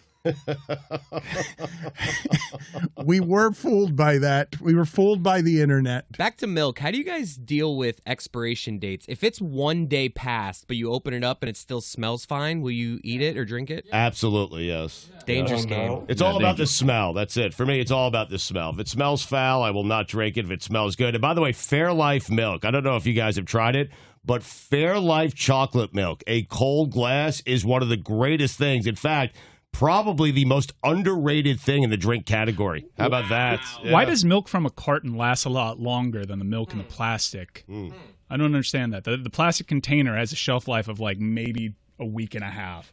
But I get something from a carton, I'm like, wow, if we find ourselves in a zombie apocalypse, I think I'm good. Do you guys go through all the milks and you look at all the expiration dates? You go to the back, grab the one that's like 2 weeks later? Yep. I mean, that's an obvious thing there, but a lot of people don't do it. You don't grab that first one. Dig a little deeper. No. The newer ones are usually in the front because they just push everything back. I do the same thing with bread. I start looking at the bread saying, when does this bread expire? And then you start looking at the top and then you move some things around. I always get the one that's like 2 days longer, even though I'm probably going to eat it well before then. Billy, the stock people at your Publix are the worst. They're doing their job poorly. You go to the world's laziest Publix. I'm telling you, most of the time, the later expiration date are tucked away in the Billy's back. right. I used to do this. One of my first jobs at a pharmacy, okay? I used to stock the shelves. No. Our point validated. The world's laziest Publix. Here comes the guy to say that you're not lazy. Go ahead, Stugotz. Let's hear what you've got to say. You got to put the new fresh ones up front. You bump the old ones to the back. That's the way you kind of Why wouldn't you want the ones that are closest to being expired to sell quick? I don't know. That's just the way they taught me to do it. No. I mean, nobody taught you how to Nobody do it. taught you a liar. Drugs. That's what they taught me. Nobody taught you. That doesn't make any sense. You are lying and blaming a fictitious teacher that did not exist at that drugstore. That's how they taught me. Look at him. He passes the buck even when it comes to that. Well, my fault. There's no way someone taught you to do it that way. Guillermo, put these things on the poll, please. Does Billy go to the world's laziest Publix? What is Publix? With an X. Yeah. Thank you. What is it that you said? Fairfield chocolate milk? I've not heard. Fairlife chocolate milk is one of the most underrated things in the drink category. That's what I wanted to ask. Is Fair what? Call it and say it again. Fairlife. Fairlife chocolate milk, the most underrated thing in the drink category. And I do think we should ask the question of ourselves in the audience of, I think most people, one day expired in a sniff, you're not throwing that away, whatever it is, if it smells correctly. But how many days before, like who among us is willing to play the most dangerous of games, which is to go 5-6 days expired on whatever? I'm not. I maybe it's psychosomatic, but as soon as it's the day, I kind of pick up hints on, man, this just doesn't smell right. Have you guys ever been shopping for milk? And the reason why they bump up the milk that's more bound to expire sooner up to the front is they stock them from the back. Have you ever been shopping for milk or at a gas station trying to get a beer, and you've caught the very same moment where someone is stocking the shelf as you're pulling something away? It's like a glitch in the Matrix. It's haunting.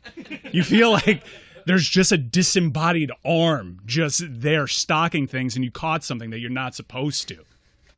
Do you guys, when you were like a little kid and you went grocery shopping, did you ever not know that there were people back there, and then one day you saw like a hand and you were like, that happened to me when I was little. It changed my life. It was the scariest thing I've ever seen. But that's not all grocery stores. Like, I imagine gas stations are like that. Not grocery stores. Like, some grocery stores just have like the refrigerated shelves that you go out there. So that's why if you're loading it from the back, then the fresh ones are in the back, right? Which, by the way, those contraptions, if you try to go back and then you take it off and then you think you're going to like push it back and put it back in the front, almost impossible to push the things back and load them from the front, which is why they load them from behind. But the ones that are just shelves, I have to think that people aren't moving all the old ones forward and loading them behind them, right? Guillermo, I think people who care about their work and their employer might do that correctly, but put it on the poll, please, at Le Batard Show. Have you ever been haunted by reaching for the milk and not realizing that a human being with a hand was reaching out toward you? Dan, you're not talking to the delivery people. You need to talk to the delivery people, because what happens is they make multiple stops every day. So they got to go in, they got to drop off their merch, and then they got to hit up like 8 or 9 other places. And by the way, if you talk to delivery people, this is something that I've learned. You want to know what the number one thing, the number one haul in delivery is in grocery stores? Guess what it is? The end all be all. I'm the delivery person for this product. This is what makes the most money. The number one thing delivered to a store? What is it, beer? No. Can I guess? Yes. Cigarettes? No. This, according to the nut delivery man that I spoke to, he says that bread is the big haul, that one load of bread being dropped off at a grocery store can get you $250,000 in sales. But what happens is you have to sell it. But bread is something that people always want. So bread flies off the shelf, so you don't have to eat it, no pun intended, in terms of deliveries and them going bad. That's People a lot of always want dough. bread. Oh. That's a killer. It was a good joke, too. Stugotz. I thought Billy was done, but you never know when Billy's done. No, it's not. It's Never know. So good. Yeah. A lot of dough is what I tried to say. Prankster's Delight, I think, stocking grocery store shelves. You could have so much fun with that. Imagine you just do your face up like a zombie one day and someone pulls what they think is the last milk and it's just your head, like with its tongue out. Put it on the poll as well. At Le Batard Show. Is the grocery store a prankster's delight? When you're asking somebody at a grocery store where something's located, do you prefer that they just tell you the aisle, or they do that thing where they're like, here, follow me, and then they're like walking you to the item? I don't want to follow anyone. Yeah, Just I don't like point that. me to the aisle, I feel like I'm please, okay? disrupting your day. Just tell me the aisle and I'll find it. It makes me feel stress when they stop what they're doing. Oh, come on, I'll walk you over. They think they're being nice, but I'm like, please don't. Just tell me what aisle. Stress? I feel like, because they're like, oh, I'm trying to stock this shit here, and now I got to walk over to aisle 8 just to show you where the mayo is. Sometimes you ask, Dan, and you're like, listen, you might get to it, right? You're not going right there. I don't need to be walked there. Just tell me what aisle the steak is in, okay? And I'll get it later. I'll get it on my own time, all right? That's all. But sometimes they're like, oh, it's in the aisle with blah, blah, blah, and then you can't find it, and you're just walking around in circles, and they're not very nice sometimes. I don't know. It's a game I'm willing to take that risk. I'm with you No there. way. There is that chance of happening, but the stress I feel from them walking with me is worse than that. What if it's a spice in the spice aisle? Good luck. How are you going to find that spice if they don't show you exactly where it is? The toughest of aisles. But I love a good spice aisle. I don't mind searching for something on a spice aisle because I might find something else I want. A spice aisle is a nice thing. I generally, any trip to the store, I'll buy some sort of spice, add it to my spice cabinet. We really have the full spectrum here of the way that people experience the grocery store, because here are Stugotz and Chris actively running away from extra help while Billy can't stop chatting up delivery people. You're not curious? Like when someone says I'm the nut delivery person, you don't go like, what is that? How does that work out? What does your day look like? What does your week look like? How do the sales work? You're not curious? People have curious jobs all over the world, Dan. You take these things for granted. How did those nuts get from wherever nuts come from to the shelf in the grocery store? I don't know. I have to ask. Billy, the thing that I'm marveling at is Chris and Stugotz actively sprinting away from people who are trying to help, and then a delivery man actively sprinting away from you because no one asked them those sorts of questions. So if you guys are in the same grocery store, you got Chris and Stugotz running in one direction. Like that cannot be. Somebody who's a delivery man or a delivery woman must think you're hitting on them if you're that curious about the bread and the nuts. No, people just like to talk about themselves and share their stories. Now, if they're up against a deadline, then I could see how I'm slowing them down and making their job more difficult that day. But how many times do you think like a nut delivery person's like, I wish my story was told and people realize, how difficult things were. So I ask. Do you guys believe that the people and the lawyers and the marketers in milk are getting together and being like, we had a great run. We had this entire thing to ourselves. But now you got the soy and you got a coconut shortage because we're hitting the coconut milk so hard. You got almond milk, you got oat milk. It has to have taken a giant hit from like the days of the milkman coming to your door in the 1950s and milk having a monopoly on things, right? There has to be people actively working to figure out, you got to be kidding me. We've got 22 flavors of milks here. We've got 22 competitors used to just now. be us, It's like podcasts. You can't. The podcasts are growing at such an alarming rate. Everyone's trying to get in the milk game. And milk has such a monopoly on pairings, too. You can't have a cookie without milk. Oh, you cannot do that. You cannot do. You can't Or a have chocolate brownie. There's so have, much. You can't Pancakes. have cereal. Waffles. Can't have cereal without the milk. It's a fundamental ingredient. It's more crucial than the actual cereal itself. You need your cereal with milk. I did find an answer, and I do actually like this aspect of being live. People are actually helpful on social media. The reason why milk expires more quickly in the clear plastic containers because it lets more light in, where the cardboard doesn't. You can apply the same sort of logic when it comes to beers, whereas let's say your favorite Mexican-flavored Pilsner type beer is more likely to get skunked if you leave it out in the day as opposed to something in a brown bottle. Cerveza. I also need to add, while we're on the topic of expiration dates, because I have a family member who works in the food service industry, expiration dates are almost completely arbitrary. A scam, right? There is no federal regulation on what an expiration date means and what happens when something expires. It's basically just like a ballpark that the manufacturers have to put out. I trusted that. This feels like a betrayal to me. I feel, but they're trying to get you to throw it away quicker so you go back and buy more. Yeah, I'm telling you. Except for you, who were taught in the drugstore days to put those in the bag.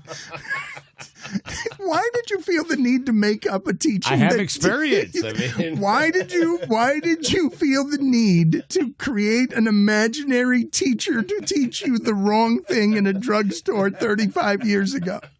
This Mayorio thing now is bothering me. Not because I was fooled, but like, who did that and why did they do that? Why did they waste time doing that? Because they fooled a bunch of people, but don't even get credit for it. Who created that? Who knows? Why did they waste their time doing that? What an anarchist, too. It's just like their master plan is unfolded.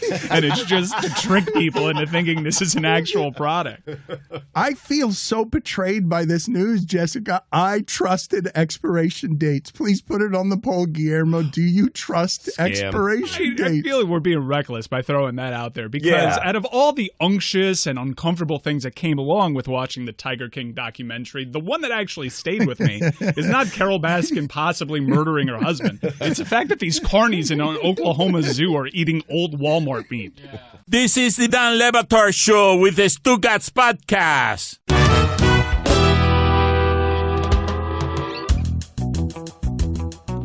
Roger Bennett going to join us later in the show, Howard Bryant as well. But every Tuesday we like catching up with Ron Magill. And one of the things that I want to ask him before we get to our questions, because Ron Magill has been doing this, as we've told you, for a long time for free, comes on every week, and we're endlessly entertained, and it's a lot of fun, and we never run out of questions. And we've been helping his endowment, but also a lot of the guys here have been making a little extra money on the side doing Cameo and making your friends and family feel good if they're people who like the show. And of course, they're delighted when Ron Magill tunes in or chimes in and gives somebody a heartfelt message of some sort. Or I imagine, Ron, and I don't know what kind of questions you're getting, but I imagine a lot of people want you to answer hypothetical fights between animals. Or are you mostly getting sentimental birthday types of requests? What are some of the good questions you've been getting on Cameo? Oh, I've been getting those standard, who wins between a gorilla and a lion? And, how many lions would it take to kill an elephant? And, that kind of stuff. But the really rewarding ones are the parents who are calling me saying, listen, my kid loves animals. And I've got my kid to listen to these segments on Le Batard. And if you could just wish him a happy birthday or congratulate him for graduating and give him some great incentive because they want to get involved in wildlife careers. I mean, that is really rewarding for me. And then the guys who call me up and say, it's because of you I've gotten my wife to listen to the show because she loves animals and she thinks that sports sometimes are a little stupid, but she loves the animal stuff. I feel like I've contributed something because, for years, Dan, I've been telling you, I keep pinching myself that I'm on this incredible ship of yours. And it's been really rewarding. I mean, the comments and questions I get and, kids contacting me to wish their parents a happy anniversary or happy birthday or whatever because they love the show and they particularly love this segment because they love learning about animals. So I feel like I've contributed something.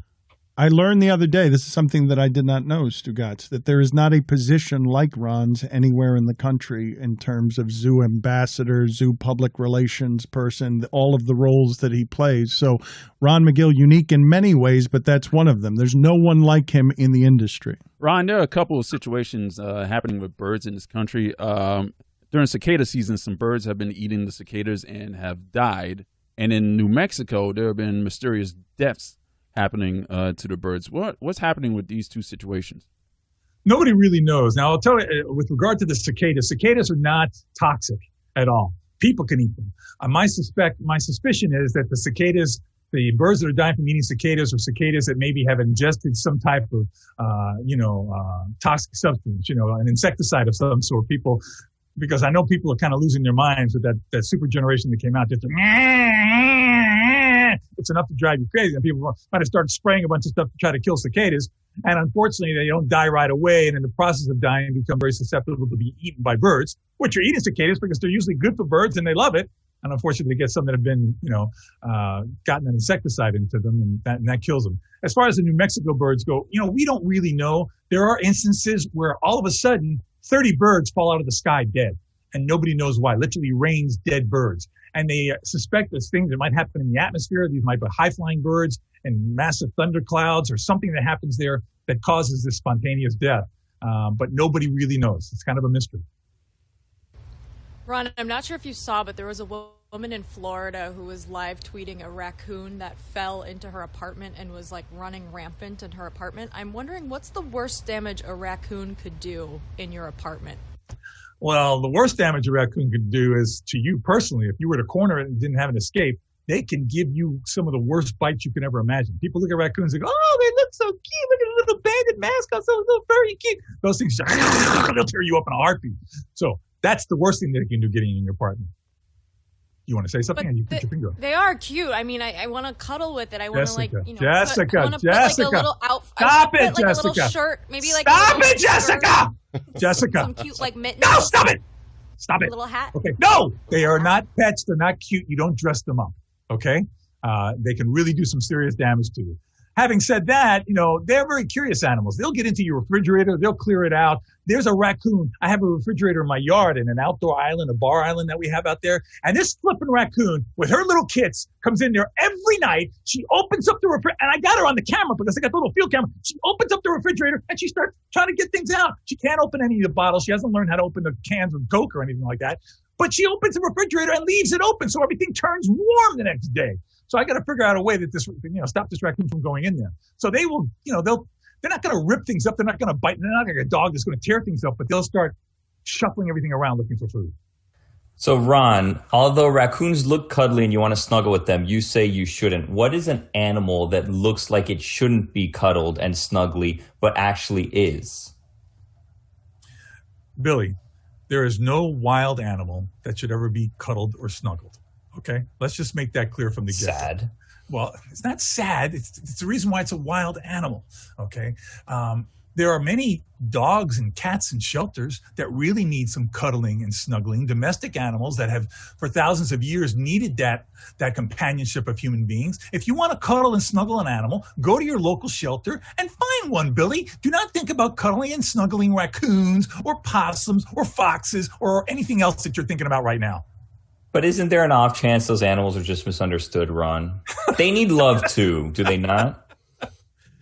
Billy, I think a lot of people misunderstand you. You're very good at what you do. But having said that, no, they're not being misunderstood. Once they understand, the animals don't understand you're trying to cuddle them. I think, yes, if an animal understood that you were just trying to be social, but they don't because their instinct for thousands of years has taught them to protect themselves from human beings because human beings can be dangerous.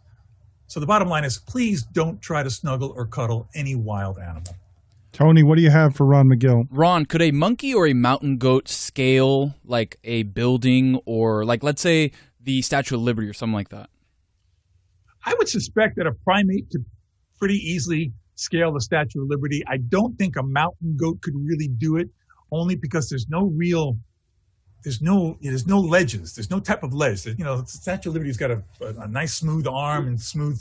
It's not really a ledge. I suspect it could probably get maybe halfway up the statue, but it wouldn't make it all the way. Whereas a monkey, a primate, could probably grip certain areas and get itself all the way to the top. Yes, I think a monkey could do that. What is that goat? Isn't there a goat? I've seen this video on Planet Earth. Oh, yeah, These goats on the side of mountains that don't need barely anything in the way of ledges. Michael Jordan? Keyword, Dan, barely anything. But they do have even an inch of cliff that they can grab onto. But if you have nothing, you have no cliff at all. If it's smooth, like the arm of the statue, I don't think they're going to be able to do it. Plus, they don't have the ability to grab around. So an arm, is only so wide. So they can't take their legs and hoofs and grab around and like a primate can, you see. They have to have a sheer cliff that's got a face that's wide enough to support their entire body. Even though it might be a little tiny bitty ledge, they do need that ledge. You mentioned birds falling out of the sky dead, and I've heard of frogs falling out of the sky dead. Is there anything else that in the Old Testament? No, that happens. Does that not happen? It's still happening. Does frogs not? I think storms. Sometimes it rains cats and dogs too. I think storms sometimes rain frogs. Am I wrong about this? I don't know how it would rain frogs because frogs can't fly. So, I mean, if maybe you're in a forest and there are frogs in the top of the tree and something's happened and frogs start falling out of the tree, I can see that. But frogs falling out of the sky, Dan, would take a little bit of incentive in the form of maybe drugs to. Is there anything other than birds? Does it rain anything other than birds? Spiders. Yes. Butterflies? No, butterflies, like the monarch butterfly, when they migrate by the thousands, by the millions, that's how they discovered the migration of the monarch. It was on a mountain road in Michoacan where one of these citizen scientists was driving around, and all of a sudden, thousands of monarch butterflies started falling out of the sky. And that's how they realized that monarchs actually fly thousands of miles from southern Canada down to central Mexico for their annual migration. That's how it was discovered, because they were obviously caught up in a storm cloud, because these monarchs sometimes can fly over 5,000 feet up in the sky during their migration. And they all fell down, and that's how they found out the migration of the monarchs. Dan, I have good news for you. The last time it rained frogs, in your defense here, was 2005 in Serbia. It did thousands of frogs rain from the sky. AD or BC? It does rain spiders in Australia occasionally. Ron, is it just me? Is there an influx of flies? Is it just me? No, it might be just you, Stugotz, but flies, they come in huge waves, depending on the heat, depending on the humidity, depending on the availability of food. If you have something rotten or dying around your house or wherever you tend to be at the time, that is a big attraction of flies. This actually leads perfectly to my question, because I was reading about the exact same opposite. Ron, are you familiar with a windshield phenomenon? Not as you describe it. I mean, there's a lot of phenomenons with windshields, but what do you? Oh, about how animals sometimes do not get hit by windshield because of the broad air in front of it. So for you and the audience that isn't familiar with windshield phenomenon, it's my second favorite active kooky conspiracy theory behind the fact that Avril Lavigne died in 2003 and was replaced by a body double named Melissa Vandala. So the windshield phenomenon is that there are fewer bugs, and it seems like the Stugotz of scientists started this whole thing because it's very self-involved. People have been making the observation that on longer drives, there are fewer bugs on their windshields, and have deduced that there must be fewer bugs. I guess that's a theory. I don't know how scientific it is. And it depends. Maybe there are fewer bugs of the type that get hit on the windshield, and there are more bugs of the bugs that don't fly or they get hit by the windshield. Or maybe, just maybe, the bugs are getting smarter and saying, you know what? Grandpa or Grandma didn't make it when they went across that road. Let's stay over here off the road. You never know. I mean, there's a lot of theories that can come from that type of observation. Okay, so your whole perspective on Avril Lavigne being replaced by a body double in 2003. I'm open-minded. Let's leave it at that one. I'm open-minded. I'm not going to confirm or deny. All right. You couldn't be open-minded on a waterspout raining frogs, but that you're willing to be open-minded on. Oh, well, now, wait a minute, Dan. Wait a minute. If you're telling me that a waterspout, in effect, a water tornado picked up frogs from a location, and as it dissipated, the frogs fell out of the sky. Okay, I can imagine that. That is a good point, Dan. I was not open-minded enough, but that is a possibility. But you'd have to assume that the waterspout would go over a place where there's a ton of frogs, pick them up, and then all of a sudden stop where there are people. And I doubt that that's going to happen because people are going to be, running away. I don't know. But yeah, okay, I'll give you that. The frogs could come out of the sky if a waterspout picked them up and dropped them. So this, Ron, goes back to a conversation we had with Ryan Kerrigan last week, I think, where we talked about Sharknadoes actually being possible. But the thing is, you just take it to an extreme. And it's not. No. A water Why? spout. Why can't it a pick water up a spout? frog? Because listen, Billy. The frogs are already out of the water. Frogs are up in the trees, and they can get sucked up in the tornado. Sharks are in the water. The water spout is not going to take them up out of the water and lift up a shark. And, like you saw in that movie, that is just, it's ridiculous. It's entertaining, but it's ridiculous, Billy. I don't know. Ron, thank you for being on with us. I am looking forward to, I hope one day around here we can end the segment with Billy asking you a question. And Ron, a decent man in the Kirkshin mold, just says, you know what, Billy, you're an asshole. Like just ends the segment. I'm just trying to learn about the animals. Ron, thank you for being on with us, sir. Thanks, guys. Have a good week. Bye. Chris, the windows are very, very small today for It's Raining Frogs. Hallelujah. I was trying to get you to bring up King Kong climbing the Empire State State. Everyone was pitching ridiculous things for Stugotz. It's raining frogs. The spectator who caused the major crash at the Tour de France has reportedly fled the country. Oh, wow. Wow. I thought you were going to say she's been found. Turned herself in. Reportedly fled the country. I don't know whether the reports are accurate or not. Jessica is, her mouth is hanging open. If you're the detective on that case, you're like, come on. This is what I'm getting stuck with. You're probably getting fired. I've got to go find this fugitive in another country who ruined the Tour de France with a sign. Call Interpol, Dan. This is now becoming like the Da Vinci Code. It's a definite movie possibility of the Stugotz of the Billy, female Panama? gender. Panama? You got to go to Panama. This is gross, honestly. Like, they're ruining this person's life over one mistake at the Tour de France. Like, did we learn nothing from Steve Bartman? There are a whole lot of people who are trying to sue her. And there are a bike race. Come on. There are consequences to the race being damaged. The bikers obviously were waiting. The cyclists were waiting a long time to get into that race. It's a pretty prestigious race. She has altered some careers with her negligence, unintentional though it may have been. According to this CBS News article, she got on a flight and is untraceable. She's untraceable, so she probably is in Panama. Good for her. It's such a prestigious race that essentially every result gets overturned because we find out after the fact that every winner ever cheated. That's how prestigious this race is. I'd be more interested in a bike race, Dan, a race to find the fugitive. They should all get on their bikes and find this fugitive. I mean, if they really care about it. Jessica, did you just say good for her? She did. I mean, good for her. I don't know how I would become untraceable. Seems like a hard thing to do in 2021. We had a big soccer day, and Roger Bennett is going to join us here. Always entertaining when he stops by. I do want to know, though, Whitty, do you have any remorse or regret? Do you have anything in the way of apology that you want to offer for calling Giannis a number 2 yesterday? No. If anything, I listened back to it and I was like, I agree with myself. Really? Yeah, I mean, because I don't here, huh? I think in order to be a number 1, you have to, in the last 5 minutes of games, be in control. And so I think that Giannis, if that was the role he were to play, I don't think could win a title. I think he's the NBA's best number 2. I love the idea of Chris Whittingham listening back to the podcast and being like, that guy, he's pretty smart. Been there. I just don't feel like you could be a number 2 and the MVP of the league. I don't think that there's any circumstance. And the NBA awards MVP to the regular season MVP. It's a totally different skill set in the playoffs. And I think we've seen time and again that Giannis is the lead of a team in the playoffs. It's just not cut out for him. They don't win the title in Whittingham's defense if Middleton doesn't play the way Middleton is playing. He has to play like that for them to win the title. If you believe that Giannis is the number 2, then your head is going to short circuit when you try to form the argument, can a team ever win the title with Chris Middleton as its number 1?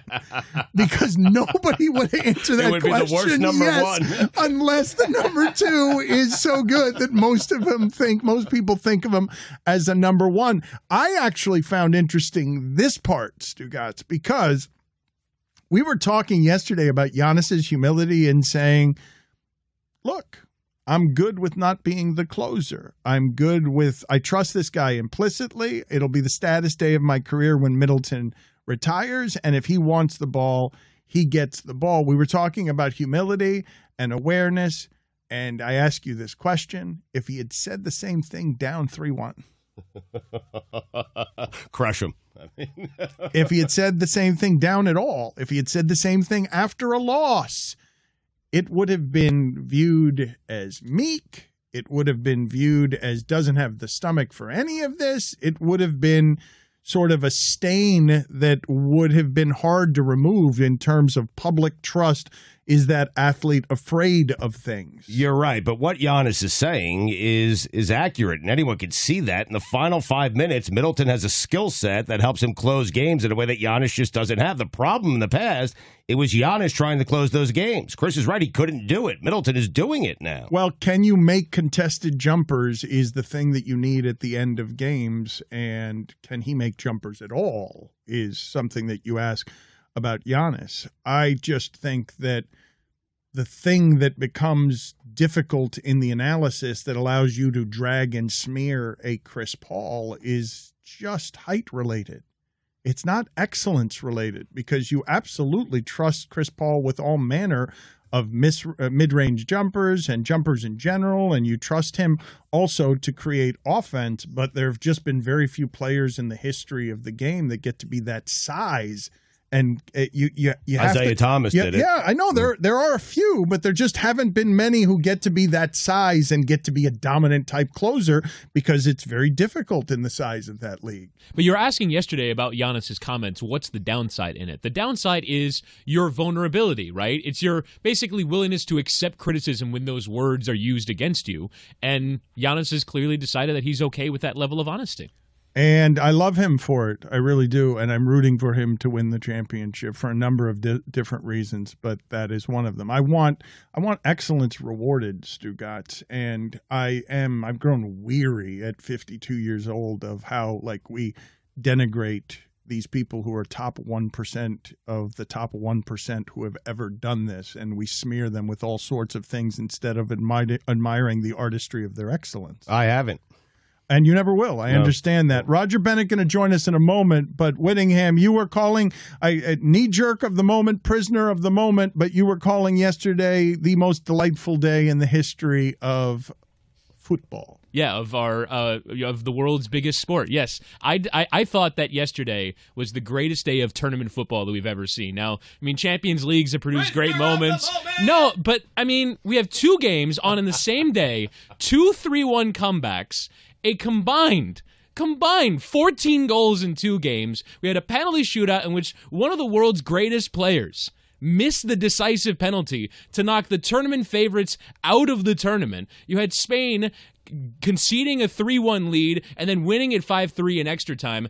I tweeted this. Every group chat in soccer yesterday had 15 holy shit moments, from the saves from the goalkeeper, from the incredible goals, from cutaways in the crowd. It was one of the greatest days of soccer, and I experienced it with a stranger at a bar in Benihana. Is that the first time a team has come back from a 3-1 deficit in the history of soccer? I know it happened twice, but just because 3-1 is usually game over. No. I mean, come on, Stugotz. Yeah.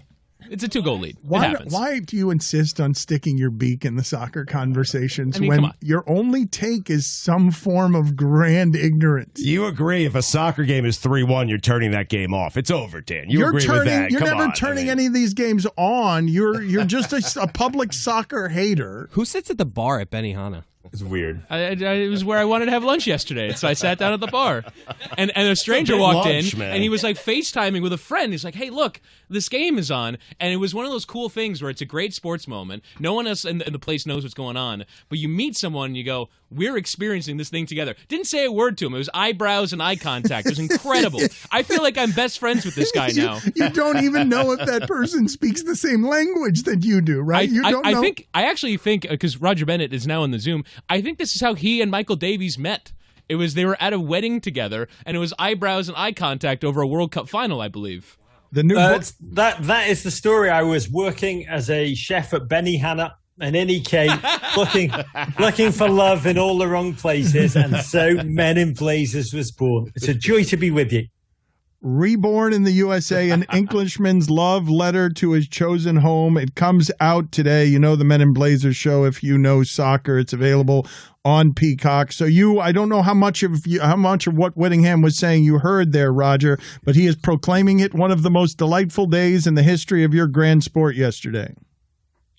Because it was the day before my book came out. That's really very, very generous of him. And I would probably agree, in all sincerity, the football yesterday was, we've all been stuck in quarantine. I would venture to bet that no one has emerged from quarantine drunker than Euro 2020. It is it's like a Christopher Nolan movie. It's totally and utterly bonkers. No one can quite understand what the heck's going on, but you can't take your eyes off it for a second. It's delirious. It's like the Golden State Warriors collapsing from 3-1 up over and over and over and over again. It's magic.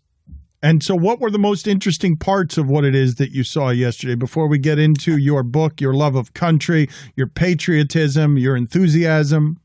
Well, I'm an American now. You know that, Dan. I'm love America more than Kenny Powers loves America. But the tiny little bit of Englishness that's still in me, it does enjoy watching France crap the bed. Gotta say, that never gets tiring. So that was pretty unbelievable watching them fight back from 1-0 down, go to 3-1. The game is over. We march on, not so fast, friendo. It was magnificent watching them crap the bed. Never get tired of that. And ultimately, well, number one, the baseline is this tournament was cancelled last year. A pandemic ravaged Europe and we could not watch it. We have had to wait a year. So just to see fans back in the stadia, the fact that this tournament can happen at all, humanly, is joyous, remarkable, delirious. We will never take this for granted again. These footballers are exhausted, like many athletes. We're watching the NBA, head towards the finals with these teams barely holding on. Limbs are popping all over the place. So it is with football. These athletes have worked through a COVID pandemic schedule, which has shattered them to the bone. But you watch them pull on their national team jerseys. You watch these guys, how much it means to them, how much it meant to the Swiss yesterday. Not a celebrity packed team, to defang a glorious French team. You watch, Croatia, a tiny country, population the size of Oklahoma.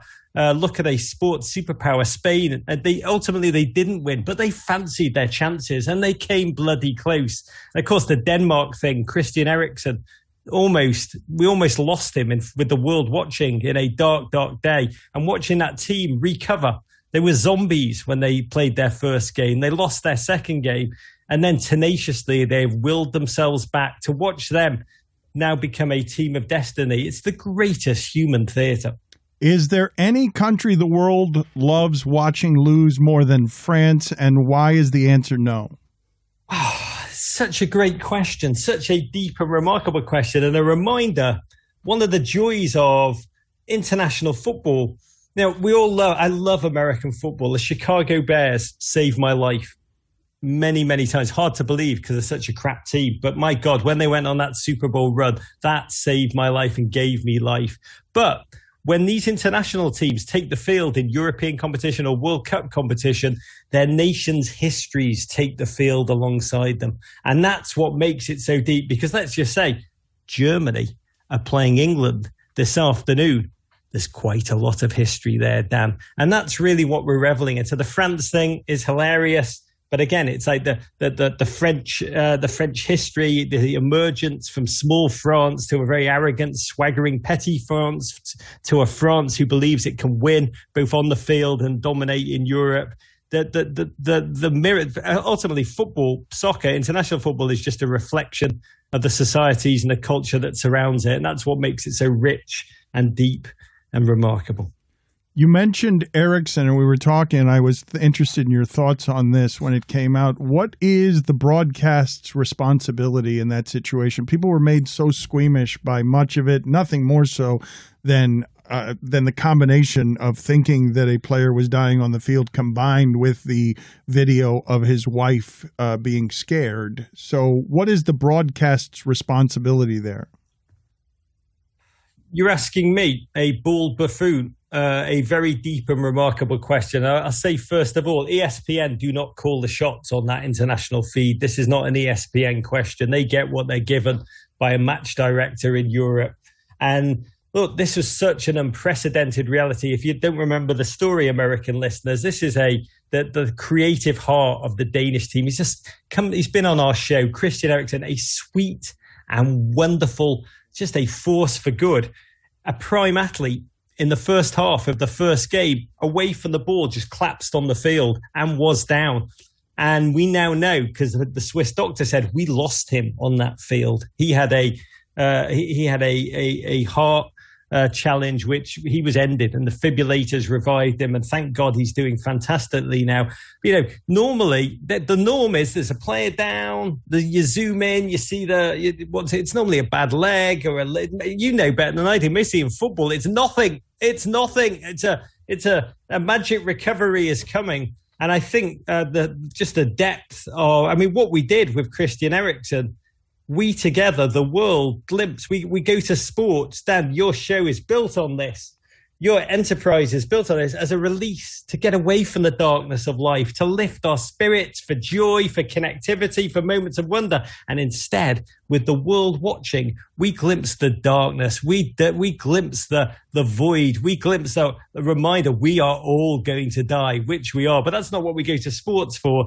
And I imagine now that will be a lesson learned, because there's been no precedent really. Once or twice, there's been situations like a football's equivalent of a Len Bias situation. But I think the lingering, you do witness now when a player's down, bloody hell. Even when it's just a little tweet, they snap away bloody quickly, because we have glimpsed the worst now, and they will not do that again. Roger, I want to ask you, now we'll get to your book and how you feel a renewed sense of Americanness, but I want to briefly harp on your English mentality as an England supporter. Perhaps once upon a time, there's still a little bit of it left. You look at that side of the bracket.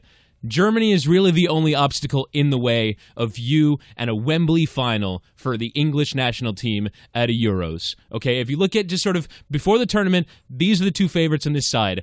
Do you think that they can finally overcome the massive disappointments that have been England at a major tournament and actually live up to their potential, win a home game against Germany on their way? Chris Whittingham is Lucy holding the ball for me to run at and kick. I want to be completely clear before I give you a serious answer to that. Listeners, I support America. I am more American than Kenny Powers, Kid Rock. I'm about as American as Bruce Springsteen. I would never deemed to be more anything than the boss. So when England play America, oh my God, I am rooting for one team and one team only. And when Alex Morgan sips tea after scoring against the English in the Women's World Cup, I am like, that is a great moment in American history, up there with the Battle of Yorktown and when we sent Piers Morgan back. But so I just want to make that absolutely clear. But you're asking me about England. And above my head, and I don't know if I can't swear on this show. Yes, let it fly. Okay. I'm going to test this now. I'm so excited. There's a book which documents the history of English football since 1966 when we won the World Cup. And it's called 40 Years of Shite. It's a serious history of and so there's just a cycle. I've said this before. The English national team are essentially the New York Knicks. It's always, this is going to be our year. We've learned our lessons. We've got the chemistry. We got the big names. Let's do this. And, there's this hilarious song they sing. It's coming home. It's coming home. Football's coming home. It's coming home. And they say it almost ironically at this point. We know it's not coming home. You're making me, Lucy, you're making me run at that football because you've seen it's the easy side of the bracket. This is the weakest German team of all time. But my whole life can be measured out in Germany facing England and feeling only dismal, haunting, disastrous pain. They do us every bloody time. And by the way, even if we do beat them this afternoon, please don't let it go to penalties, because my heart will not be able to bear it. Even if we do beat them, and the nation of England will turn the hype up to 11, we'll crap the bed somewhere down the road. That's how life ends. Jessica, hello. When are you going to curse? When I said Piers Morgan, is that not good enough for you? You say you're not an England fan, but you just used the royal we. Yes, like you did. 7 Yes, times. we caught you. We caught you, Bennett. You're trying to play. Yeah, this is what you're trying to do. You're trying to sell Reborn in the USA, an Englishman's love letter to his chosen home. It comes out today, and you want the Americans to love you, and you're traitorous to your we, your beloved we. Yeah, that's bullshit, is the honest truth. We do every night after the Euros, we do this Spotify green room where we break down and I find the I catch myself when I watch an England game. You know, it's good for England doing well is good for business. Like the Premier League, we know the stars. Americans like to watch the English national team. So we do talk a lot about England, and it annoys the hell out of me. And I constantly, it's become a running joke. I'm constantly being like, yeah, you know, we're a bit crap at the back. Oh, not we, they. I'm trying to be objective, like a big journalist. It is the last litany of that youth. And I mean, to talk about the book for a second, in that context, I consider myself, like, my identity is 100% American. And the book documents that. My kids, I have 4 kids. And it shocked me the first time one of them wrote a book report at school, and they have to do that kind of fake book biography on the back when he was like 5 or 6, Samson, my oldest son. And he wrote, Samson Bennett is a British American. And I looked at it, I was gobsmacked. I was like, what are you doing? I didn't say that, but I was like, oh my God. I didn't encourage that identity. That's not who I am. I don't see myself as that. I have stood in a courtroom in Lower Manhattan with 162 other human beings who have, you know, my book is about surviving Liverpool in the 1980s, a magnificent city that was on its knees at the time, economically, culturally, politically. It was a dark place of unemployment, a heroin epidemic. It was like Train Spotting with English accents. And I survived by just inhaling everything American that I could, from like Miami Vice, Heart to Heart, The Love Boat, the Beastie Boys, Run DMC, the Chicago Bears when the NFL started to be broadcast on English television. Oh my God, I could talk about that moment for a long time. But like America seemed to be this place where life could be lived with things I didn't know. It could be joy, optimism, hope, aspiration. And when you stood in a courtroom with these human beings, 162 from 47 countries, and you say the oath of allegiance, and you look left and right, and you see people who have survived civil wars, they have crawled through deserts, they have gone on devastating journeys to be in this place, driven by an idea of America, which is courageous and joyous and deeply, deeply meaningful. I consider myself utterly American. That's all I want. But it is hilarious. To answer your question, the we thing, it annoys the hell out of me, and I can't stop doing it. Well, as a former Brit, I know you were happy to see France lose yesterday, but I'm wondering if you can talk a little bit about Karim Benzema, because he's been gone from the French team for 6 years. I wonder if you could talk to the audience about what is going on with him. Well, your audience, essentially, they know Benzema as the man who allegedly blackmailed a teammate with sex vids and so got kicked out of the team. And he's an elite striker. You know, it's a bit like having an elite running back. You know, running backs used to be, when I watched football as a kid in the 80s, just the prime player on the team, watching Walter Payton run behind always a terrible offensive line, but just, my God, an incredible human being. Everybody wanted to be a running back. Now, of course, everybody wants to be a wide receiver. And the game of football has changed, and everybody wants to be a wing back. They all want to run up and down the flank and dazzle, and that's what the great players who can dictate play and enforce their idea on the game. And so the striker, there's actually fewer elite strikers in the game than ever. England have a remarkable human being, Harry Kane, who's under a lot of scrutiny now. Belgium have just an incredible human being, a truly noble poet, warrior, Romelu Lukaku. And France recalled this gentleman after 6 years in exile for this alleged sex vid bribery thing. He is an elite bloody striker. They are out, so we shouldn't be talking about them anymore. But my God, even in defeat, he scored. Well, first of all, the Swiss team were 1-0 up. They had a penalty, and he iced the kicker by with real, what you call in football, shithousery. He just iced the kicker. they missed the penalty and they went up the other end. Benzema scored a goal, which was like watching Baryshnikov, that first touch. It's on my Twitter. Watch it, even if you don't like football. My God, it made the world's nipples tingle. And then scored 90 seconds later. So within 2 minutes 19, he completely changed the game. Sex vids. That is essentially the Benzema story, and now he's gone. I will answer all football questions. I do want to talk about my book because ultimately Independence Day is coming. I love America. I wrote a love letter to America, and it really feels like this nation could do with one right now. Guillermo, put it on the poll, please. Did it make the world's nipples tingle? And also, can you elaborate on shithousery? Shithousery. Sorry, in America. See, that's like me saying we for England when I say shithousery. Should I be saying Stugotz shithousery? I just never have heard the expression before. Shithousery. It's the dark arts. It's just the intangibles. It's just like Dennis Rodman was the master of shithousery. If you've watched the oeuvre of D. Rodman, then my friend, without knowing it, you have been exposed to a ton of shithousery. Reborn in the USA, an Englishman's love letter to his chosen home. It comes out today, and you're welcome to talk about the book, but I feel like you already have very gloriously talked about the book. I feel like I haven't. I'd like to read the whole book. It's a couple. I like to read it from start to finish. As a book on tape. Do you have you have it near you? Let's go ahead. Go ahead and read us a passage that you particularly like. Go ahead. I would like to do that with you. I will. What I'd say is the Chicago Bears Super Bowl team. I'm in England. Football in the 80s was just violent. You went there because you liked the taste of your own blood in your mouth. I'd go with my dad and you'd routinely step over broken bodies, be like, oh, help me, help me. People are like, oh, he's just been beaten up. No biggie. And so it was a hooligan culture. And then the NFL started to be broadcast in the 1980s, 1982 on English television on a cult channel that was rarely watched. It was an hour-long show where they crunched. In those days, it was just 14 games a week.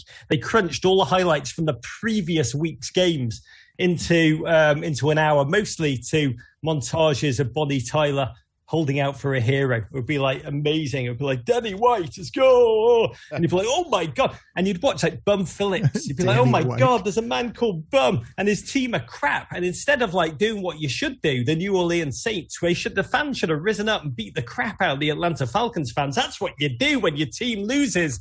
But no, the New Orleans Saints were like, we're the New Orleans Saints. Let's put bags over our heads. Let's laugh. Let's drink light beer. Let's eat sausage-based products and just have a great time anyway. And I watched that and I was like blown away. Just like, my God, you can have fun at sports games? That is insane. And then the Chicago Bears, Walter Payton, frittering away that man's career. And then right at the end of his career, just building a fearsome, swaggering fair. I think I was the only English person that owned a copy of the Super Bowl Shuffle. I had its special order sent out to me. And what I want to tell you is, watching that as a kid, 14-year-old Rog in Liverpool, watching, my favourite New England Patriots quarterback of all time, Tony Eason, watching him get pulverised in the Super Bowl and meeting William Perry shortly afterwards, who whispered in my ear, have big dreams, kids. I can do it. I did it. You can do it too. And I was like, oh my God, he's speaking to me. He's telling me to move to America. That team, shucking its 20 years of self-sabotage and ridiculousness to become a swaggering, powerful, omnipotent team. To young me, that's like, my history is pathetic. I'm a loser. I too can rise up and just be like Jim McMahon and really be proactive in life. So each of these American things ultimately spoke to me and told me, and don't even get me started on Don Johnson and Miami Vice, but all of those things just like spoke to me and taught me important lessons about life that have ended up. I grew up, and I can show you a little photo in my book. I had the Statue of Liberty and the Manhattan skyline painted on one wall. It was a terrible painting. The Statue of Liberty, they forgot she had an arm, so they kind of just had to jam it in. But every night, I would arrange my curtains so the light cracked onto her face, so she was the last thing I saw. And to live there now, to live here now in that very crude representation of Manhattan as an adult and have a family, in all sincerity, it's a journey of a lifetime. To be an American is something I don't take for granted. And And it's just not just an honor to be in your show, but an honor that America would have me. What an odd passage to read. It wasn't, it wasn't. That's the whole book. Yeah, I just read the whole book. Yes. What's great about America? Steve McMichael. Okay, very good, Roger. Thank you for being on with us. We appreciate the Richard time. Dent. Oh, mate, what? Don't not Richard Dent. You know, if I was in studio, Stugotz, you would not be mocking Richard Dent to my face. You understand? I would swagger into your studio with Matt Suey behind me, and we would cause havoc. Let me tell you, friendo. Thank you for being on with us. Gary The Fensick. perfect punctuation right there. One of the great investor hedge funds / defensive backs of all time. We're not going to do better than Matsui. Let's just end on. You're not going to come up with a better name from that team than Matsui. He's the Lou Longley of the Chicago Bears. Thank you for being on with us, Roger. We Thank you for appreciate having it. me. We love what you're doing. Courage, guys. Likewise. Thank you, America. Roger.